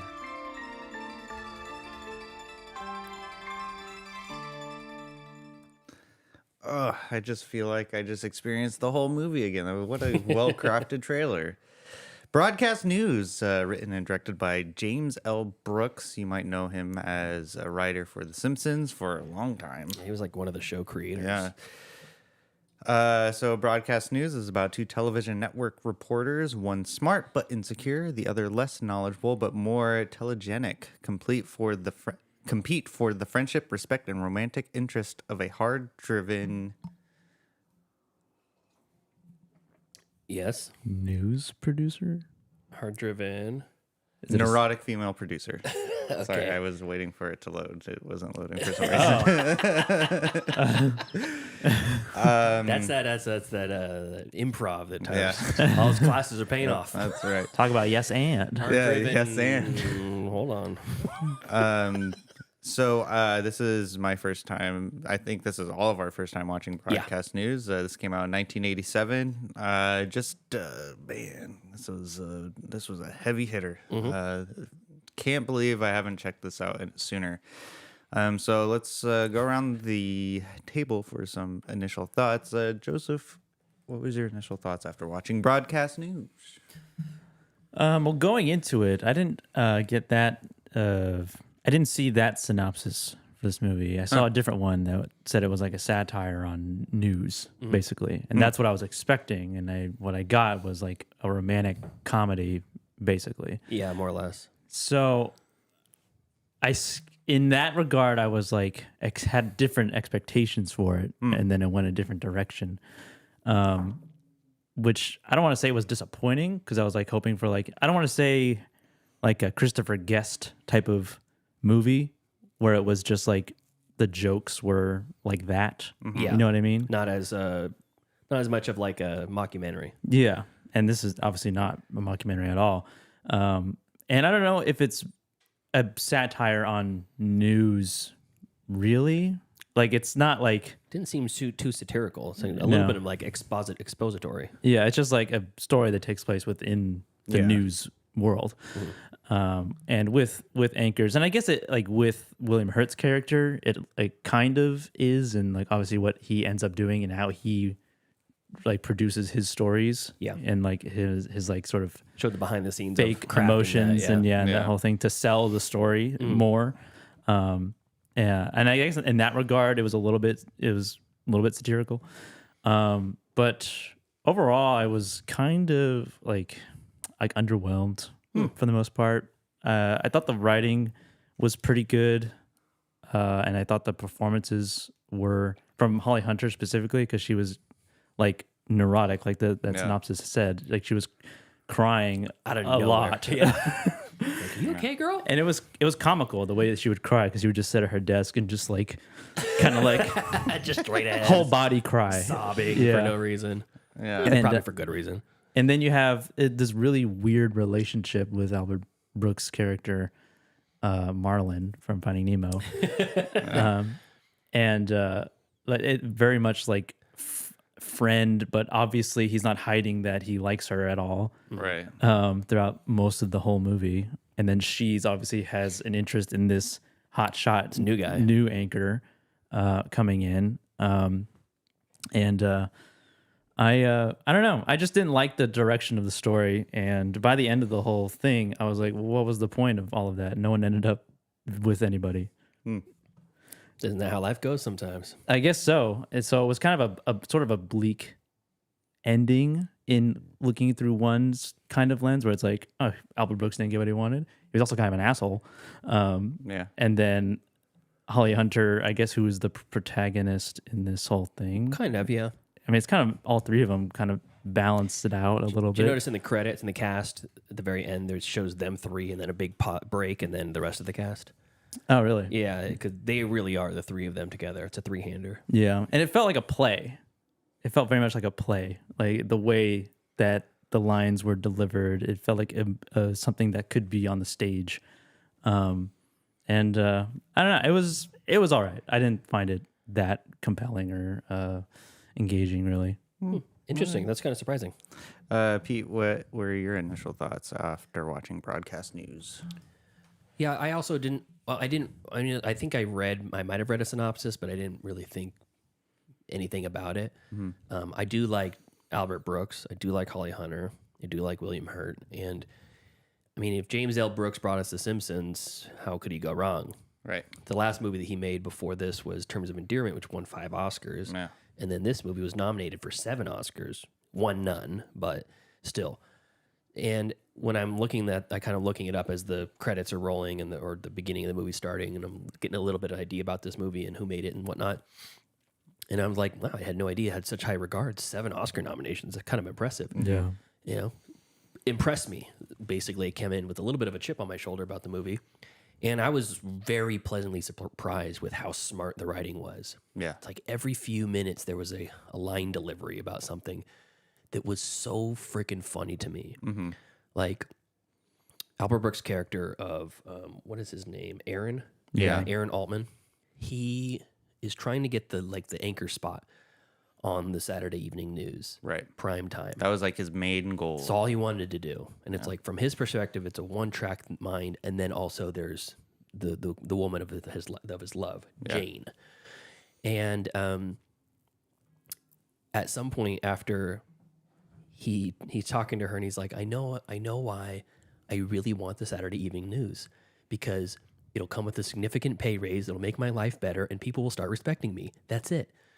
And you're like, it seems like such a throwaway line, but it's like he's describing. Of course, that's why you want a position, and it's the humor is just my type of humor. It was like just dry enough and just like tongue in cheek enough. And the reason I was a little surprised that Joseph, it didn't land as much for you is because it felt very much like a toned down, muted version of like Curb Your Enthusiasm. Yeah.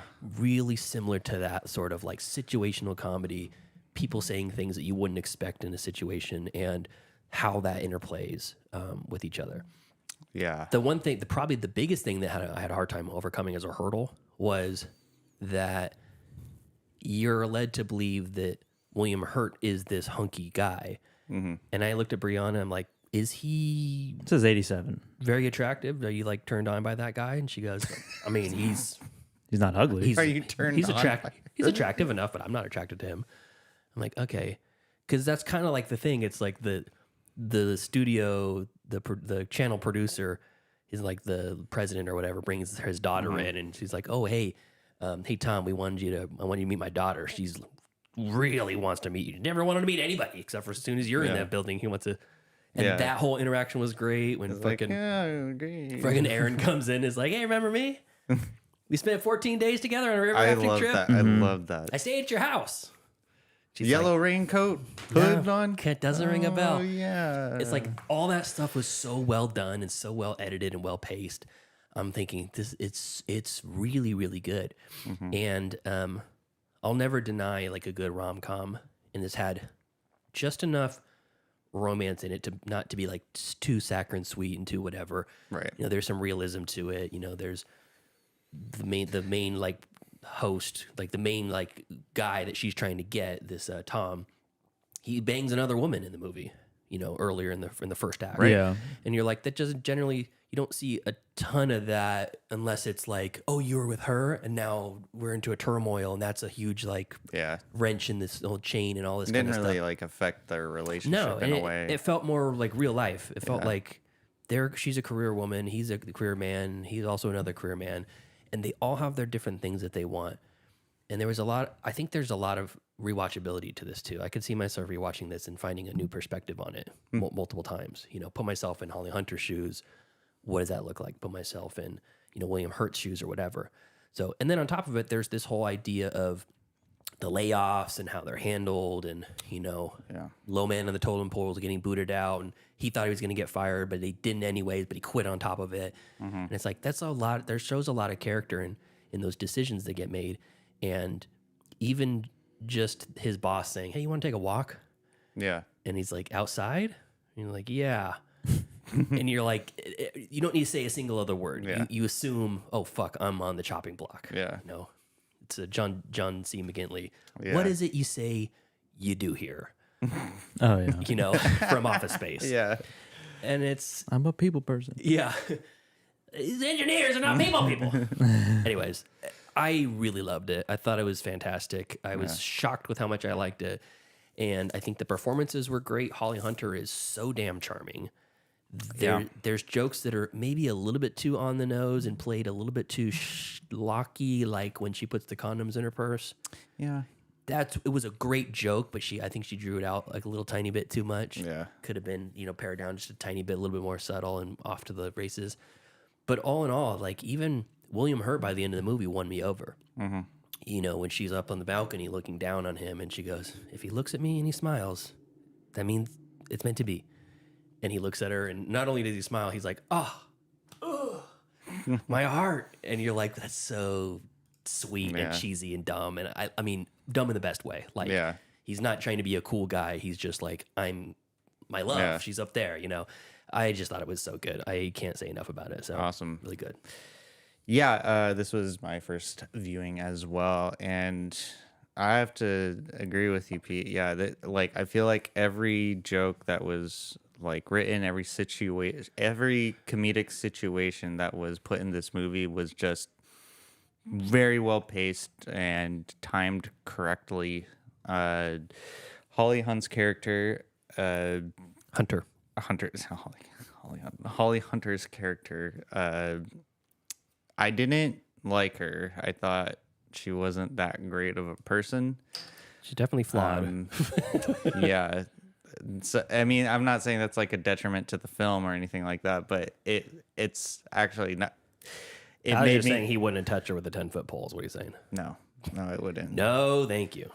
And I really like the like sort of love triangle that the movie was portraying because, like you were saying, Joseph, like I went into this movie thinking like the news aspect, the news industry aspect was going to be coming more into play, but you could have taken this story and plopped it into any industry and it still would have worked. And so I think that having it in a broadcast news station works a little bit more to its advantage because, you know, you have William Hurt's character being like the jock essentially, and then Aaron being the like the nerdy no, we're just friends kind of guy.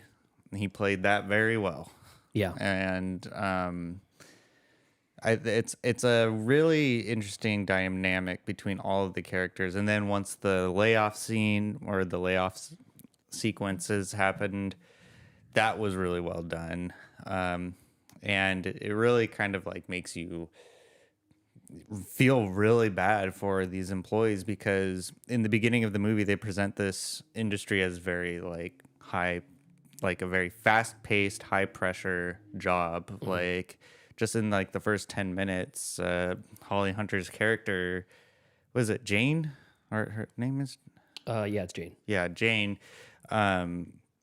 She's like barking orders, like she's frantic. And then Cusack, Joan Cusack's character is like running down the hallway, like bumping into shit. That was the wrong person to go on the running running side quest. The most gangly person ever. I like that it was like a cartoon though. There's a baby. He opens the door. There's a baby there. Yeah, and she just jumps file over cabinet, it. Bangs into the file. It's like, cabinet. what are you doing with the baby in the middle of the hallway in front of a door that opens outward? Idiot mom. But all in all, this movie, like it just was so well put together. I wasn't a big fan of. I mean, okay, this is kind of like a Goodwill Hunting situation for myself. Is that I love the performances, I love the writing, but the situation like kind of like irked me a little bit because it's like, but I think that might have been the point that Brooks was trying to achieve to his audience. It's like why couldn't they make it work out? Like why are these flawed human beings like being so stupid? It's like Matthew McConaughey's character in Interstellar where he's behind the bookcase. He's like, no, don't go, you idiot. No. What stupid decisions do you mean though? Well, just like the emotional decisions that they were making. Like she ditches her date at the Italian embassy. We're just gonna get into the movie. Yeah, okay. I liked it. Initial thoughts great. Initial thoughts was good. But okay. When they so this is kind of like towards the end of the movie. It's like in the third act where Tom and Jane go to the Italian embassy party gala thing. And then that's like where they like really like get touchy-feely with each other. And then Jane goes, she finds out that Aaron did his first primetime broadcast on a Saturday night. And as we all know, Aaron just messed it all up. Yeah. Like he was flop sweating and like just looked very unprofessional. It just failed at his first time. And so she doesn't know that it was a failure though. So she goes back to his apartment, but she ditches Tom at that party gala thing. What's wrong with that? Well, I mean, it's like I want to be with her friend. Complete. Have the. You're saying like pork one time and then bounce. Complete the date. Date completed. Go to Bone Zone. Date completed. The date doesn't end until someone comes. That's what Tyler says. That's absolutely correct. No. And we know who that person is in Tyler's relationship. Yeah.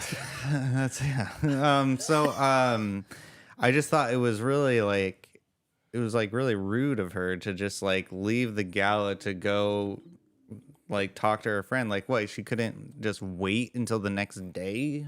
They also weren't there on a date. They were. Yeah, it They went wasn't. together. No, it wasn't. No, they didn't. They showed So up you go separately. somewhere together with somebody and it's a date? They also showed up Yes. separately. How the scene I was talking about where she's on the balcony and he's on the lower level and they see each No, other there. that's not that's not the one. That is it. Is it? Yeah. Oh, okay. I was confused by the first party they went to in the beginning of the movie. Tyler just thinks anytime a woman talks to him, it's a date. That's true. Yeah. Are we dating now? Yeah. Wait a second. Is this what love is? Yeah. Yeah. Are we married? In some cultures, we'd be married by now. Yeah. You know what? I fall fast and hard and deep. That's what she said. Yeah. You know, then that scene when Albert Brooks's character gets the flop sweat and sweats through everything. I was laughing so hard. That was really funny. When he first read the script, Albert Brooks said that it basically just says something bad happens to Aaron on air. And Albert Brooks was watching CNN when a reporter he'd never seen showed up and never had aired since then. He had one just like this, one shot, and he'd be getting sweating so badly that he called up James L. Brooks and said, "This is what the bad thing is. This is what's going to happen? Yeah, he's literally happened from some guy on It's CNN. either this or I slip out a racial slur. Yeah. Yeah. Go fuck yourself, San Diego. Yeah.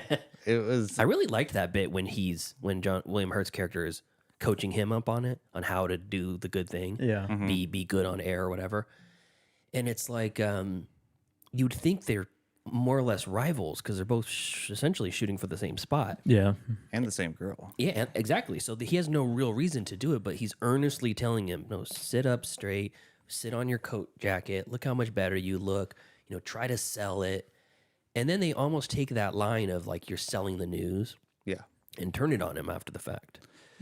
Right. And there's something to be said about him faking the crying and putting that in and all that kind of stuff, the dishonesty of that. But quote unquote selling the news, I don't necessarily think that that's a bad thing.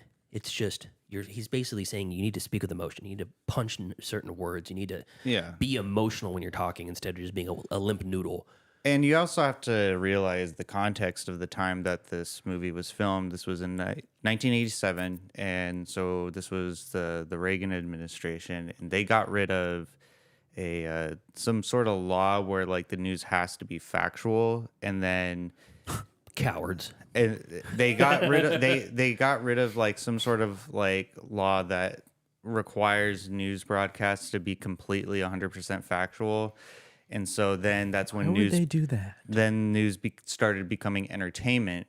And so with William Hurt's character Tom, he was kind of like the face of like the new generation of news, because there was a bunch of conversations, like I think it was like in the beginning of the movie where she's trying to impress like Joan Cusack's character is trying to impress like the big executives, like, oh yeah, it's just all corporate. Everyone's just trying to sell news now. It's not about real news.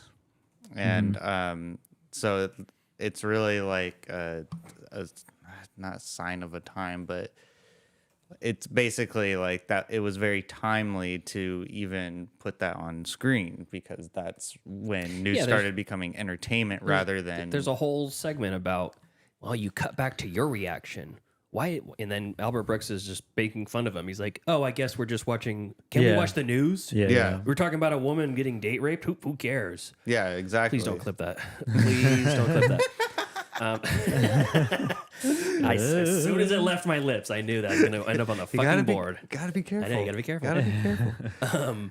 But he's what does he say? He says, breaking news, we're talking about Nookie. Yeah, everyone. Nookies, And you're like, wow, what a fucking asshole. Yeah. But really, like, that's like that industry was changing at that time, where like it was becoming just like entertainment. And I think it wasn't gratuitous on like having it being like, oh, well, so we need news that is factual. It was just showing like a reality of like what was happening in that industry. One of my favorite quotes from this movie that I think Paul Moore... Just abandon that sentence. So Paul Moore says to Jane Craig, I didn't know she had a last name. I didn't know that. He said, it must be nice always It must be nice to always believe you know better, to always think you're the smartest person in the room. And then Jane says, "No, it's awful." It's like that's a great line. It was the delivery was just so good because in reality, if someone said that to me, like in a professional setting, I would want to say, "No, it's awful." But you say that in your head, but in reality, you're just gonna be like, "No, I don't think that." Yeah, there's a lot of great lines in this. What do you do when your real life exceeds your dreams? Keep it to yourself. I love that line. Yeah. It's so there's something to be said about that too. It's like that dude's having the best year of his life, the best life of anyone's life. Yeah, he's born good looking, born charismatic, falls himself into this. He says it perfectly in the trailer. That the things that I don't know you can teach me, and the things that I do know you can't teach. Yeah. What a great line. That's so true. And there's a lot of truth to that. Like, LeBron James is born very talented. He's already a mile. He's just naturally athletic. He's a step above everybody else. And then he honed his craft even further and trained and trained and trained. But you can't be born the size of, I don't know, Kevin Hart and be. You can't be born the size of a ladder. The size of a ladder? Yeah. It's a weird specific. Ladders come in all sizes, you know. I have a really big ladder. It's like 28 feet. So I know, exactly. You can't be You can't be born 28 feet tall and expect to play in the NBA. You won't even fit inside the building. How are you going to get out of the tunnel? One of your jerseys is going to fill up the whole locker. This is why we keep Tyler around, because that confidence that I get.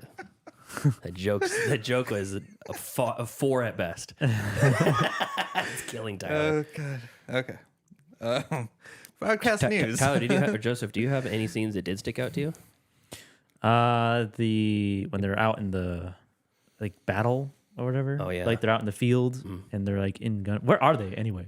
It was Venezuela. Okay. I was like, South America. Yeah. Like watching that, it looked like they were just in a park. Like, probably. Like they probably were. I know, but like story wise, it felt like there was like a conflict in the U.S. that was happening somewhere, and they were there. And they're like, oh, they're both there. They just like kind of jump cut to them being there. Mm-hmm. Yeah, know? I mean, I think that part could have been taken out. It was a little like it didn't. It was a little out. It felt a little out of place. Well, it was just like they're so cavalier about it. They're just like we're under gunfire right now. And I'm making jokes. Yeah, she panics a little bit. He's definitely still in jokey mode. Yeah. Totally different from Civil War. I like it how when he's talking to the guy in Spanish and the guy compliments him back, he says, "Yeah, you got pretty good at Spanish for a white guy." He says it in Spanish, though. Mm-hmm. And Albert Brooks goes, "Oh, you really think so? Oh, thanks a lot." And it's like he's still just excited that someone gave him a compliment, even though he's in this fucking war zone. Yeah, there was another moment between Aaron and Jane when they're together in a house, and she's like getting ready for a date with the other guy. Yeah. And then he blows up on her violently, and he's like, "Oh no, you can stay around. You have to leave." I think that was after the date, but still, yeah, that was a really surprising reaction to him. He's like, "Get out of my house," because they're so like hot and cold. They really are the whole time, and to what end? To obviously to no end. Well, they're both neurotic in their own way. Yeah. She's a basket case. She's emotionally just out of control, and neither, like I said, none of them end up with each other. But at the end, they do seem like they have a happy life. It's just what they thought they wanted right then doesn't happen, but they're still able to have a good life. Yeah, I mean, and Aaron's got a son. Carbon copy of himself. He already had a son, didn't he? No, he was single. He didn't have anything. Oh, that's right. Well, I mean, you can have a son and be single. No, not in 1887. You can't. They passed laws, my friend. So is it implied that it's like 7 years have gone by? It says 7 years gone by. Actually 7. Yeah, it does. Okay. Yeah, it is actually 7. It was right when he was giving his speech about becoming the lead. They're all just hanging out in a gazebo. Well, they all that's went, the end. They went there for the speech for the promotion of him. Mm-hmm. And he becomes Jack Nicholson's counterpart, or like essentially his replacement. A replacement, yeah. So, speaking of Jack Nicholson, he requested not to be paid on the project. Really? Yeah. Wow. He was not paid. He was requested not to be paid, and I'm sure it was just to make a better production, I imagine. Yeah. That's impressive. I like that. That's I don't want any of your GD money. I know. He was already rolling in the dough. James L. Brooks wrote the movie for Deborah Winger, who was one of the stars of Terms of Endearment, but she was forced to turn it down because she was pregnant with her son Noah before casting Holly Hunter's replacement. Noah. Brooks had considered Sigourney Weaver, Judy Davis, Elizabeth McGovern, Christy Lathy, and Elizabeth Perkins. I think Judy Davis would have done a fine job. I think Holly Hunter killed it. I think she did She's too. She looks so sweet and timid and demure, but then her Demure. actual. It is a word. It is an actual word, okay? Just because it's been memed doesn't mean I can't use it. But then when she's in work mode, I remember when what is William Hurt's character's name? Tom. When Tom anchors the show for the first time and just kills it. Yeah. Mm-hmm. And Jane is in there she's running the room, running the production room. Mm-hmm. The balls that she's got on her, the producer is just like, holy shit, I didn't know she was this good. Yeah. And it's like really like that animal comes out when she's in work mode, and I fucking loved that. I mean, was really cool to see the dichotomy of her. That sequence of events that happened where she's like narrating to him to what to say, and then he's not saying verbatim what she's saying, but he's like getting the idea of what is being said to him. It was just such a, like, I was on the edge of my seat. I was like, damn, is he gonna make it? Is he gonna do good? And he just hits it out of the park. Yeah, that's got to be a hard job to hear somebody talking to you in your While ear also While like, you're talking. while you're talking Oh my in God, mid sentence. I wonder what that's like. What was that supposed to mean? Now imagine if like you're giving a movie review, and I'm like, okay, the director's name is pronounced like this. Don't butcher that name. They're actually from Argentina, not Venezuela. And you have to continue your conversation in a fluid way. Yeah. While someone's giving you details about what you're going to say next. Yeah, that would be pretty difficult to do. Interesting fun fact. John Cusack is credited in the movie. What? He's credited as angry assistant. And there's a scene when someone throws something and shouts a profanity, goddamn something or other. And he's not seen on screen, but it is his voice. And he's credited in the movie, which makes this one of 10 movies that Joan and John Cusack are in together. Oh, yeah. Interesting. 16 Candles, Grandview USA, Broadcast News, Say Anything, Gross Point Blank, Cradle Will Rock, High Fidelity, Martian Child, and War Inc. I love all of those movies. Those are so good. I've never seen Credible Rock or Gross Point Blank. Gross Point Blank's a good one. Or War Inc. Or Say Anything. You haven't seen Say Anything? Or Broadcast News. You just watched it. You already forgot it? Wait a minute. Wait a second. Is that the movie we're talking about right now? Yes, it is. And yeah, I mean, I think this is a really well-paced movie. And Didn't feel like any lulls. I mean, like when Joseph brought up the South American war zone scene, yeah, I thought that could have been taken out. It was really an excuse because Tom first goes to the network and asks her out because he's infatuated with her.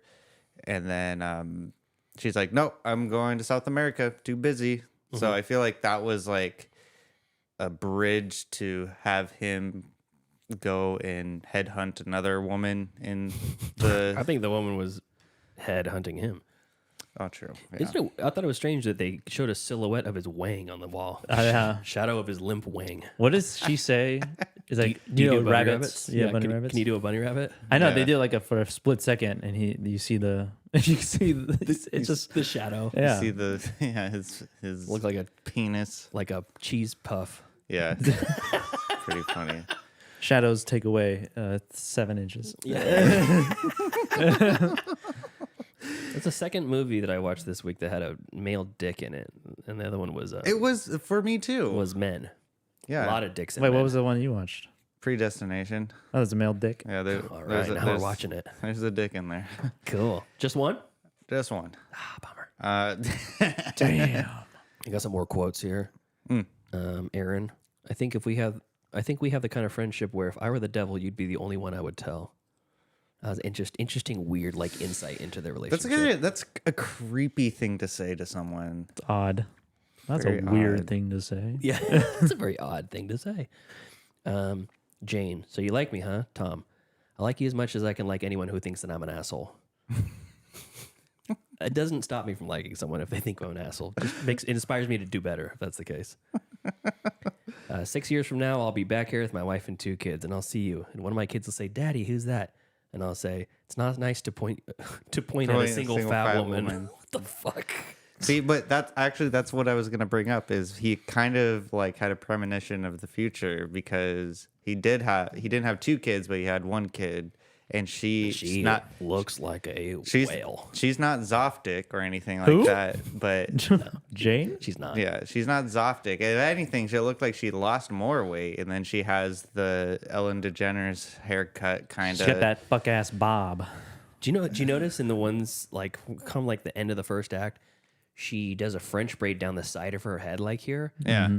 It's almost like how the modern haircuts where you shave the side of your head, and then the girls. It's like the prototype. Yeah, but it's like a non-committal version of that. I thought that was kind of cool. I think Micah Monroe does that in The Guest as well. Oh, yeah, I did. I didn't pay attention. I didn't put 2 and 2 together, but yeah, I could totally see that. That'd be a weird poll for The Guest.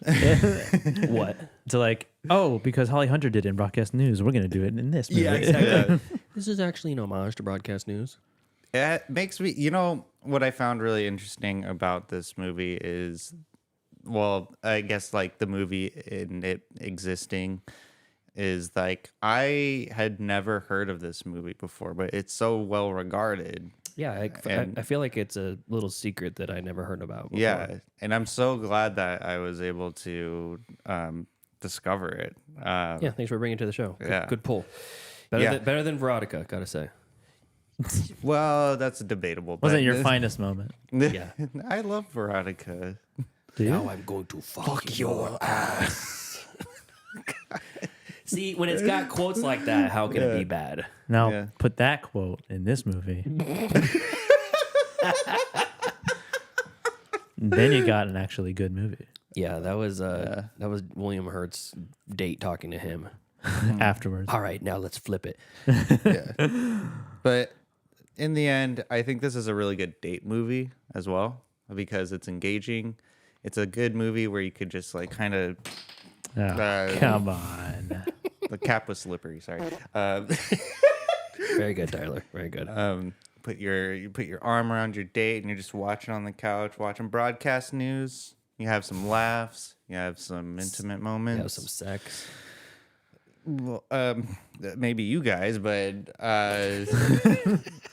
you just have a great time. Great time watching. I think Deanna actually enjoyed this movie more than I did. I am so surprised you didn't enjoy this movie as much as we all did. It was I just didn't find it very funny. I thought it was like so surprised. I thought it was like clever and witty, but like I'm like, oh, that's clever. Oh, that's witty. Mm-hmm. Oh, it's kind of like that, like when it's like instead of laughing at something, you go, "That's funny." That's so funny. Yeah, That's exactly. Funny. Yeah. Okay. I think that Deanna liked Brooks's character. Yeah. Like he's like, and from a like romantic comedy perspective, Deanna enjoyed that aspect of it. He's not as problematic as Woody Allen. Yeah. It was just like a strange love triangle. It is. It's just really weird. Rom-com that no one wins at the end. Yeah. Yeah. And they end up with people that you don't even recognize. The characters aren't even introduced in the movie. Yeah, it's just like we're just 3 people now. Here's my wife. And look at her. Yeah. And it felt just also it just felt too long. It really? Yeah. I feel like they cut out like 20 minutes of it. I could see all of Venezuela stuff. I could see that. Yeah, it's 2 hours and 13 minutes. Yeah. It just being like, we're all in our 30s now, and I'm presuming that the characters that we're seeing on screen are like more or less the same age as us. So I can agree with you how weird the love triangle is, because I can't even imagine myself being in that kind of weird situation where it's absurd. It's really absurd. It certainly I is. like someone and they like me, kind of, but there's a roadblock in the middle. There's this other person. Bananas. That's crazy. That is crazy, man. That's drama. Yeah, That I've never had it's to. This other person. But maybe in this case, though, well, they're working together. Yeah, I don't know. It'd be weird man. to be like a third person, but you just like never get to see them. Maybe it kind of. I felt like there's like another blown movie my mind, with a man. similar premise where it's like the friend zoned person, and then his friends obviously with this woman, and then the woman is going after this other dude. When the whole time, like we could have been together this whole time, but there's no moment of like that in this movie where it's like she realizes like, oh, you're actually a good a good match for me or whatever. Is like obviously that's not the story that is told by the end of it. Because like, would they have been a good match? Probably not. Yeah, I mean, they both are feeding their own neuroses together. Yeah. And I think that that sort of like teenage rom-com best friend gets pushed to the side and then they find love with another one or whatever. It's like when that actually lands, it doesn't feel more like so much like real life. No. Because it's almost like, why can't you have sex with me? We're good friends. Yeah. And at the end they do, and you're like, oh, you rewarded that activity? You rewarded that behavior? Yeah. You know, he needs to be able to say, like, if he really can't be friends with her without like having a committed relationship and always bringing it up all the time, then you're not that good of a friend.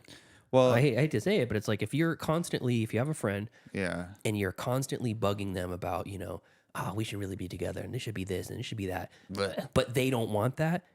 At that point, you're a creep. Yeah, it's like it's kind of like Little Women with Timothy Chalamet's character and Saoirse Ronan, and then Florence Pugh, who's the younger sister. Yeah, Florence Pugh is after him. He's after Saoirse Ronan's character. She's like, I don't want to get married to you, and then he goes to Florence Pugh, and Florence Pugh is like, well, you can't just come back to me. Yeah. You know, after a whole life, I've been like crushing on you this whole time. You know. Yeah. What am I? Chopped liver? What am I? I think shepherd's pie over here. Yeah. I think on to that point, not necessarily like the friend zone person, but Blue Valentine definitely portrays the reality of like a strong infatuation between two people, and then they tried to make a serious human connection, and then fast forward, they weren't really good for the long run. Yeah. And now it probably doesn't help that one of them is a total piece of shit. True. I mean, in this case, they're both a little nuts, but not like pieces of shit. Yeah. Like Albert Brooks says a couple things that are like, okay, yeah, you've said something stupid there. But it's not like he was a total asshole. He said some boneheaded things, but he's not like a real piece of shit. Yeah, he's not. Not like Ryan Gosling's character. What do you guys think about the moral dilemma of faking the cry in that shot? If he was, because what he says at the airport, he's like, I was already on the edge of tears anyways. We just didn't get the coverage of it, and I just amped it up a tiny bit more for the reverse shot. What do you think, Joseph? You worked in the news industry before. I mean, if it's like a 60 minutes, like a Barbara Walters interview, right? That's kind of what it was. Yeah. She doesn't really. I don't think I've ever seen anything where she's shown any sort of her own emotion. She's very stoic. She puts her own opinion on things. Yeah. But not like, I don't feel like to sway how you are feeling about whoever she's interviewing or the story that's being told. I think it's, I mean, it is sort of dishonest. Even if he did actually cry genuinely. Yeah, let's just say he did cry. To include it, it comes down to the editing of it. Do we include this shot of him? Yeah. It's affecting him that much? It feels like it's not news, because then I feel like you're showing a bias, and news is not supposed to do that. Right. But if you're trying to get a message across about like exposing this like world of date rape culture, that back then wasn't really a thing. Like people didn't think of it. It wasn't a term. It was coined back then. It was a new thing. It's like shining a light on something terrible. Would adding that add to the impact and show like the emotion? It's like, yeah, it's not just this one hysterical woman who's crying over this thing. It's like it can affect other people too. Yeah. I guess it depends. So it depends. So it depends because Tom, he is a relatively new news anchor, so he doesn't have He's been doing it for years. Well, yeah, but worked he at, was, like, he was 6 he different. was a sportscaster. Like Yeah. he wasn't on the forefront of primetime news. Yeah. And so I think that if it was Jack Nicholson's character doing that, I think it would be appropriate because it would definitely be like, oh wow, we have this very well respected news anchor who's only about the news, but this story is what broke him. That's more manipulative. That's even more manipulative. Well, he's breaking character and faking something. Right, but also it's you could get away with it, and you can get away with the manipulation, so that's okay. Yeah, I think I mean I don't know, but that's the same thing though. The late '80s, that's when news started becoming I'm not entertainment. talking about the late '80s though. Is it now. is it ethical? Is it ethical? Yeah. I She mean- makes it out to be like it's the worst thing in the fucking Yeah, world. she does. I mean, I don't know. Like, I mean, In that world, the news world, it probably is. I mean, it comes across as dishonest. Yeah. I mean, he even said though, he's like, yeah, I did cry, but I just No, couldn't. he said I almost did. Oh, almost. Okay, well, almost did. That's one of the things too that I thought was kind of fascinating about the whole film is showing like the decay of the news world from then till now. Yeah. And it's like if they're arguing about that much about just him putting a reverse shot of like a reaction shot into the editing, take the crying part out of it, but they were arguing about if he should be included in that from the get-go anyways. Right. It's like that doesn't seem out of place at all now. Yeah. You know, all these opinion pieces or, you know, personal interest pieces with Barbara Walters or even just local anchors talking with someone in the streets or talking with someone over, having a sit down interview with them. It's like there's always a reaction shot, a reverse shot of them just sitting there going, yeah. And then back to the person talking. It's like none of that seems out of place now, but back then it's like they made it sound like that was this huge fucking thing. Yeah. So just the Wild West nature of what news is now and the media that we consume, probably the decline of it from 1987-ish, whatever Yeah. this started, till now, is the reason why they have so much like absolutely insane takes in news media. Yeah, a lot of disingenuous. Whether you're following the left or the right, it's hard to like look at something and say this is an objective truth because everything is in 1,000% all the time. Right. It's like there was this slow, rapid escalation until we're here now in a 24-hour news cycle, and every sound bite that you pull from one person is like this person is saying this, and now they mean whatever, and the other side is trying to discredit it, and it's like it's really crazy just looking at the snapshot now, the complete inundation that we have with this sort of news cycle versus back then. It really was shocking to me. Yeah. The arguments that were being made over such a small, minuscule detail. Yeah, I thought the same way for a second there too. I was like, it's not that big of a deal. People do that shit all the time. I was like, and I encourage it. And I encourage it. Yeah. Real quick in the chat, Angry Otter, I asked him what his opinion was. He says, I think that the driven and the craze of the characters is what led to movies like A Fish Called Wanda a couple of years later. It's all character driven. Movie we covered on the show.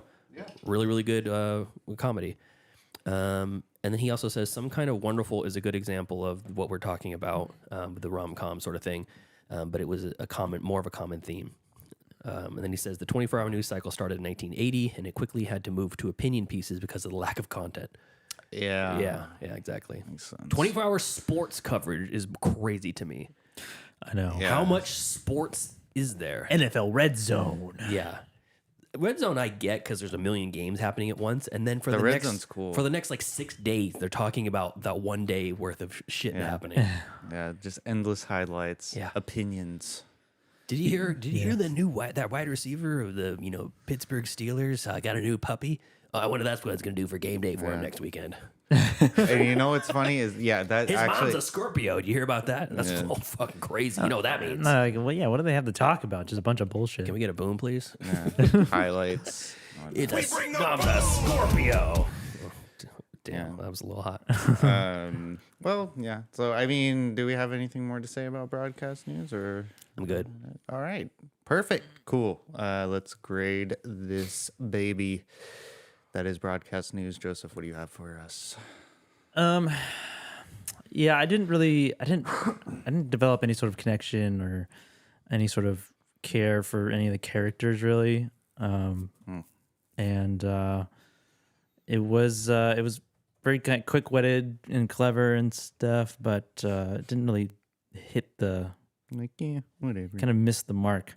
And it was just a little. I was kind of at one point I was waiting for it to be over. It's very dry. It's an extremely dry movie, and in terms of the humor, which I do enjoy dry comedy, like British comedy. But I don't know. There was like a lot of jokes that were like, I'm a joke. Okay. Yeah, I can see that. But for its time, I can imagine that it did wonders for people in 1987. People's minds were being blown, baby. So yeah, with that, it's like a C+. Wow. C+, all right. Yeah. Alrighty. Pete, what do you grade broadcast news? I really like the characters. They resonated with me. I think they were multi-dimensional, and like I said, I think it's something they can easily be rewatched, and you can pick a different character to live in their viewpoint and kind of look at it from their perspective, and probably interpret the movie in a different way each time. I like the writing, super smart writing, tons of great quotes, and stuff that happens so fast. They don't linger, wait for the laugh. It just says it, and they move on to another one. So for a comedy, there's the jokes per minute is very low, but the hit rate for the jokes is very high. So this is for me. I love British comedy. It feels a little bit like British comedy in the fact that it is a little bit dry, but it's more like that, like situational, sort of like Larry David-esque comedy that's toned down to a like very smaller, less energetic level. So yeah, really loved it. I'm gonna give it an A, bordering on an A+. I really like this. Yeah, I'm gonna have to agree with you on that. I think this is an A movie for sure. It's a movie? It is a movie. What'd you grade it though? I graded an A. Oh, okay, cool. Yeah, I mean, it's very well written characters, very situational comedy that I'm a big fan of, and the jokes they're not too over the top. And the story moves along. I didn't feel like it slogged in any way except for the South America scene. I really could do without that, but that's a very nitpicky thing to say. And everyone performed incredibly well, and I'm very happy I was able to reach out to this movie into the universe and pluck it into my memory bank. Cool. So now it's time for the Wheel of Destiny. 1 wheel, 8 slots, 3 hosts. This is the Wheel of Destiny.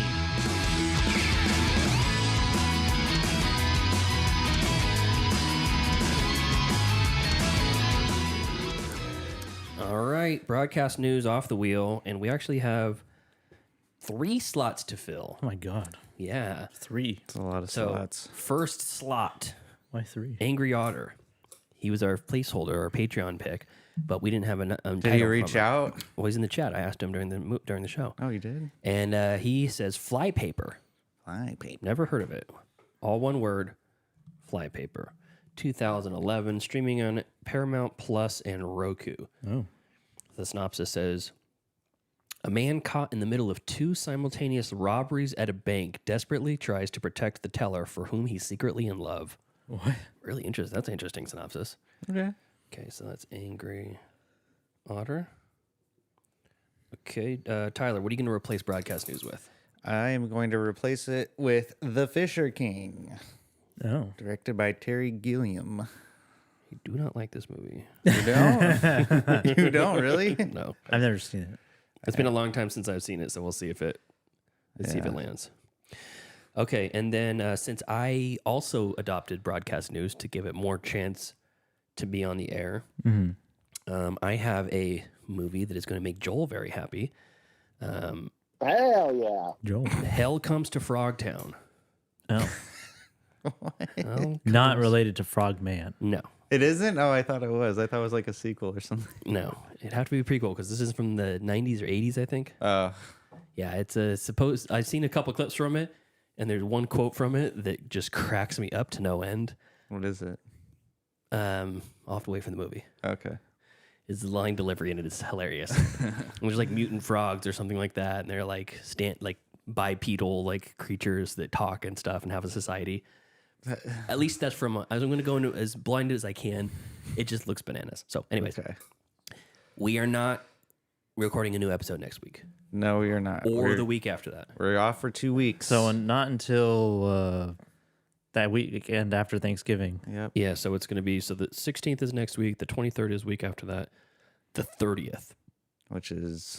The end of the month. 30th of Saturday to November 30th. That's going to be our next new show. So the first new release will be what? December? Yeah, so you won't be hearing us unless you go onto the YouTube live. December 2nd. Right? December 2nd will be the Monday release. The next episode. Yeah. New episode. All right, so let's spin and find out what we're going to review on that day. Here, let me recap it.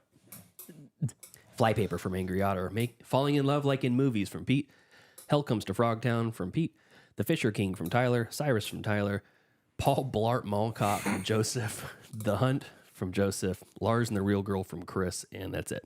Got it. So here we go. Hope it's not that. Paul Blart. This is what we watch next week. Not next week. The next episode. In 3 weeks. Joseph, call it. Lars and the Real Girl. Yes. Lars and the Real Girl. Who put that on? Listener Chris. Oh, yeah. I love this movie. Which is a donated pick from The Love of My Life, Brianna. Oh. I asked him what he wanted to do, and he says, fuck it, have Brianna pick. That's literally how the conversation went. So, all right, we'll watch that just 2nd of December. God damn it. I'm so glad that it landed on that movie. I love Lars and the Real Girl. Let's see if it's streaming anywhere here. Lars and the Real Girl. Wow, a lot of places. Fubo, MGM Plus, Roku, Hoopla, Tubi, Canopy, and Pluto. All the free ones. To see 2 movies. Oh, yeah. Oh, yeah, Angry Otter's got jokes. Everyone's got to do a bit. He says 3 weeks, so enough time for Tyler to see 2 movies.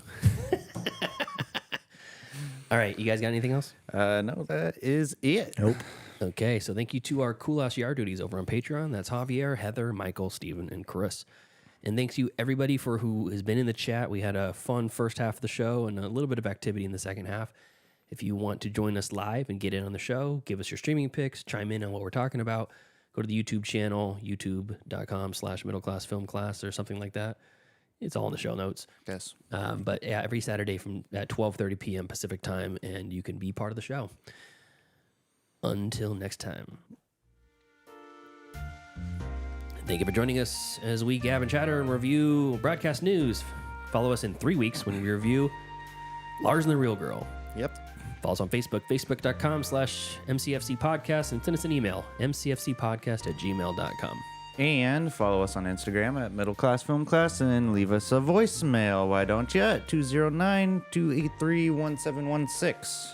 And follow us on Twitter at Podcast MCFC and on TikTok at Middle Class Film Class. All right. Thanks again, everybody. We'll see you in a few weeks. See ya. See ya.